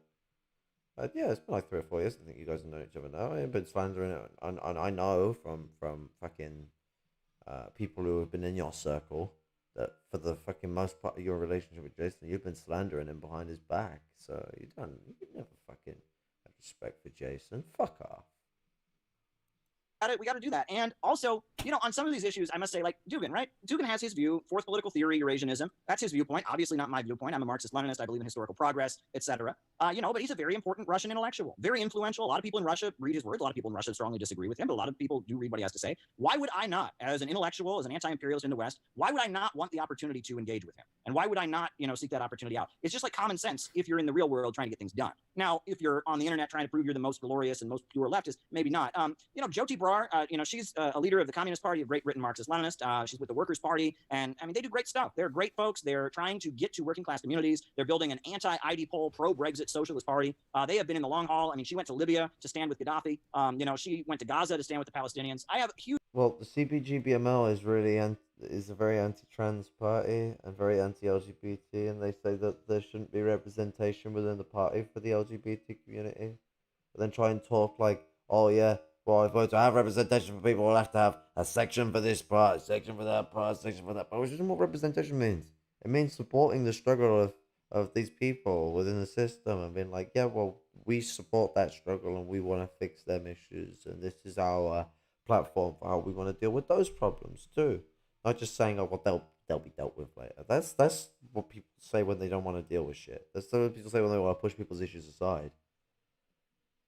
CPGBML is not a good organization, and the Workers' Party of Britain is its offspring. So how far does the apple fall from its tree? Huge admiration for Jyoti. I don't agree with everything she said about the trans issue, but also I will say that there's a difference here, right? I have many trans friends who I love deeply, and if anyone ever tried to discriminate against them or bully them or mistreat them or tell them they weren't welcome or make them feel ashamed of who they are, I would be the first to step in and say that's not acceptable. However, I don't really know, and they don't really know what trans is, right? And there's a huge debates among trans people themselves about what it is and what it means, right? And I stay out of those discussions. I don't know enough about that. And I do know that there are very strong feelings among the trans community about what exactly is behind the transgender phenomenon. And I, as a non-trans person, do not know what's going on there. I'll just tell you, I don't know what it is. I know that people have rights. I know people shouldn't be discriminated against. I know people shouldn't be ashamed of who they are. They shouldn't be accused of being mentally ill. They should be allowed to live their lives as they want. And that's it. That's what I know. And that is solidarity, right? I don't go to the black community and tell them, this is who you are. This is how you should fight. I don't do that because I am not black. You know what I'm saying? That there's a basic level of just solidarity is respecting people's rights. And that's it. You know what I'm saying? And that's it's not, and this demand that you adopt one ideological perspective or another, that's, again, this is not realistic, right? It's not realistic, right? And the trans issue, the sex worker issue also, right? Look, I've been asked many times, what are my views about the sex worker issue? My view is nuanced, On the one hand, right, if women want to engage in that kind of work, I'm not going to stop them. I don't want them to go to jail. But we have to be real that in a lot of working class communities, the sex trade is a very ugly thing. It's a very ugly thing. Women from maybe a middle class background who would rather do that than do something else and feel empowered on the internet or whatever and want to get on a webcam. That's one thing, okay? But we know what human sex trafficking is. We know there's real horrors there. And if leftists go around talking like all of what is called sex work is a good thing, we're being really, really insensitive to what lots of working class people go through. So again, there's nuance to this conversation. We can be, for decriminalization, for ending the harassment and the shaming of people who engage in this. We can be for people's right to engage in it if they, do so freely on the one hand. But we have to be real about the reality of what the global sex trade is and what the majority of people who are quote unquote sex workers are going through, which is horrific. And it's a horror of modern capitalism. And that there's a nuanced way to have these conversations. And it seems like as the shrill emotions get going, no one can ever have these kind of conversations in a nuanced way. And that at the end of the day, there's a kind of an anti-working class edge to it, right? If you go into an immigrant community or a working class community and you're telling everyone, I'm a socialist in my organization, we really strongly believe in prostitution. People are going to say, get away from me. You know what I mean? People are going to say, get out of here. You know what I'm saying? You have to be sensitive about how you approach these issues. I don't know what fucking socialists you've met that are fucking preaching prostitution, but I imagine they're not fucking socialists and they're a bunch of Bernie Sanders voters. Prostitution is what's it? Fucking some of that comes from late-stage feudalism and capitalism. It's the exploitation of people's fucking sexual organs for profit. That's not some of the socialist preachers. That's some social democrat or some fucking neoliberal or anyone else like that would preach. Those sounds like the fucking ridiculous words of aristocratic dreamers, not fucking realistic viewpoints. And the world is not as simple as people would like. And again, it's a very middle class kind of thing. It's about appealing to middle class intellectuals and seeing working class people, oh, they're uneducated rabble. They didn't go to NYU and study gender studies like I did. Clearly you're misinformed. You must be one of those deplorables that voted for Trump. Get out of my way, you inferior. This is not a communist approach. This is not how Gus Hall and William C. Foster and Joe Hill and Fred Hampton would have approached working class communities. You can have serious conversations and engage with people, or you can just feel good about yourself and dismiss them. There's one way that's the communist way, and there's one that is clearly the middle class, petty bourgeois, virtue signaling way. And I think we know which way is correct. Yeah, it's very, very suspicious. Why has this whole discourse about prostitution and all that? Why has this become at the fore of the left? Well, maybe it has something to do with the fact that people are losing a sense of stable livelihood. Maybe it has to do with the fact that selling oneself has become the new moral virtue. Not just in terms of prostitution, but people sell their souls, to these institutions that they're wedded to. It's extreme, and another really nefarious thing is, why are socialists the foremost of, not talking about the rights of people who have fallen victim to this trade, this sex trade. I'm just talking about as some fashionable, new, why are socialists leading this? Because doesn't it only empower people who have money? It's kind of common sense. It's a sex trade. You're purchasing one of the defining things that makes us human, which defines human relationships. You're purchasing that with money. Who has money in our society? It's quite self-evident. Right there. Why do culture wars always become the first thing, right? Mm-hmm. Why does that, why is that always the first thing that pops out, right? The understanding, you go back to, in the communist movement, right? People always talked about how the Communist Party, with their anti-racist line, were able to win huge victories for the working class, black and white, right? That back in the 19-teens, the 1920s, when there was a strike, because most of the labor unions were whites only, the black community would be used as scab labor, right? And a lot of black people hated unions because unions kept them from getting jobs. If the plant was union, it was a union plant, and you were black, you couldn't work there, right? And so a lot of black people hated unions, very, understandably so. And when there was a strike, the black people would all be hired as scabs, right? Well, the Communist Party came along, and they said, let's get rid of that. Let's have anti-racist unions, and let's make the demands of our strike that black people have the right to work on the docks in San Francisco, or have the right to work in the auto plants in Detroit. And when the Communist Party did that and said black and white unite and fight, the black community suddenly started supporting the labor movement and not operating as scabs. Meanwhile, at the same time, you had the white workers had allies, and they were able to be victorious. And it was through black and white unite and fight, putting the needs of the black people at the front of the labor movement's demands. That's how the labor movement was successful. It was understanding that it was in the economic interest of the working class to oppose. Has always been successful when it has been led by the African American community, not when the white community is giving it handouts. Like, that's it. Working together, yeah, it does fucking work things forward, but this idea that it needs to be the whites that offer them the way, it's not the fucking truth of it. Let's look at sort of the Black Panthers, which was a movement that was started by the Africans and the Native Americans, because it was part of the American Indian movement, which wasn't just African American people. There were Native people in that movement too.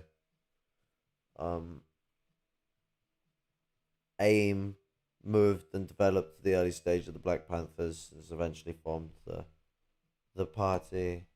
Black Panther Party being an African party for the needs of the Black American, knew that it's that's only a small end of its scope. Its main end of its scope is to build a socialist society, which included the white Americans, and they were so much more than happy to work with said folks.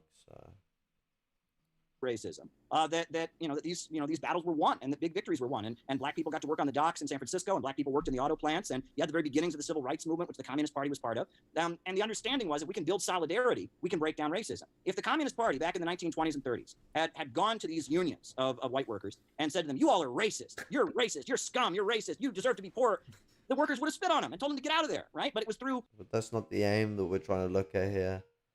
We're not trying to go out and call people shit like this. We're trying to go out and appeal to them, but also express the importance that of the land of which they are on being stolen and being built on slavery and genocide, and that being a very recent issue. That's why it's important. through helping the white workers to understand that putting the needs of the black community first was in their economic interest and would ultimately benefit all workers, that this came through. Look, the new left, the 1960s new left is very toxic, okay? The Weather Underground, the Weathermen, the SDS, Bill Ayers, Bernadine Doran, these people that went from being, communist revolutionaries who engaged in left adventurous terrorism to being like big-time Democrats and friends of Barack Obama.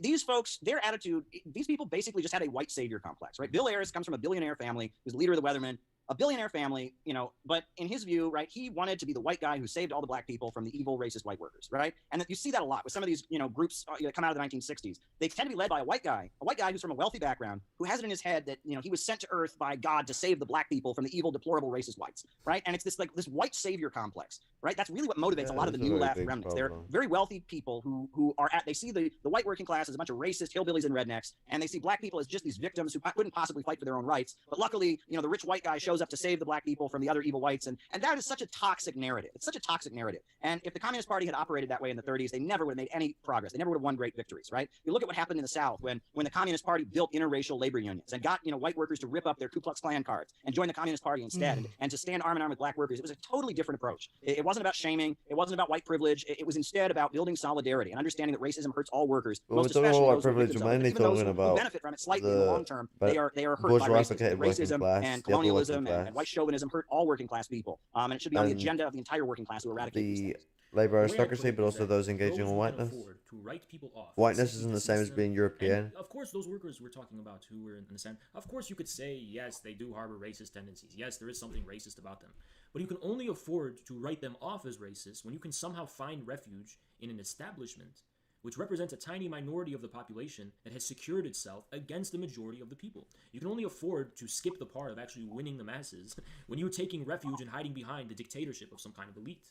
When all these fake leftists are going around dismissing all these people as racist and deplorables, what ground are they standing on to sustain that? They're standing behind the anti-democratic and anti-popular elites.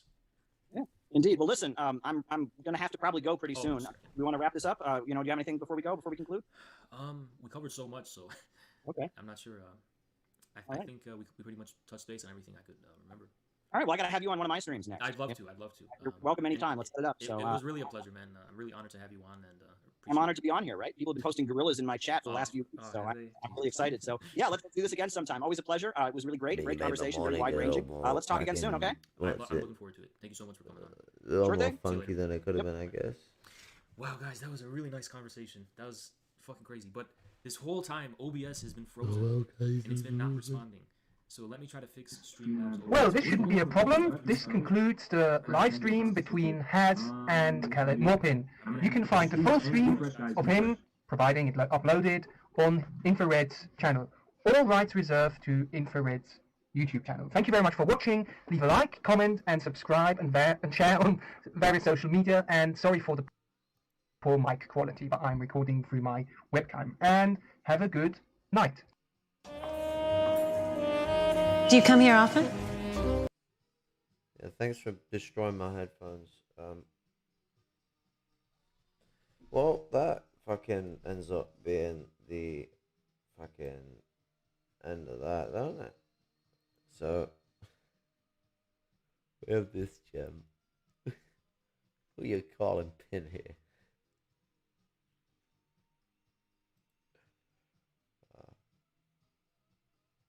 Well, that's the end of having to listen to fucking Ginger Weasel and Ultra-Violet for this morning. What's it? I wonder when RT will eventually get sussed by the fascist behaviors of this fucking prominent news presenter.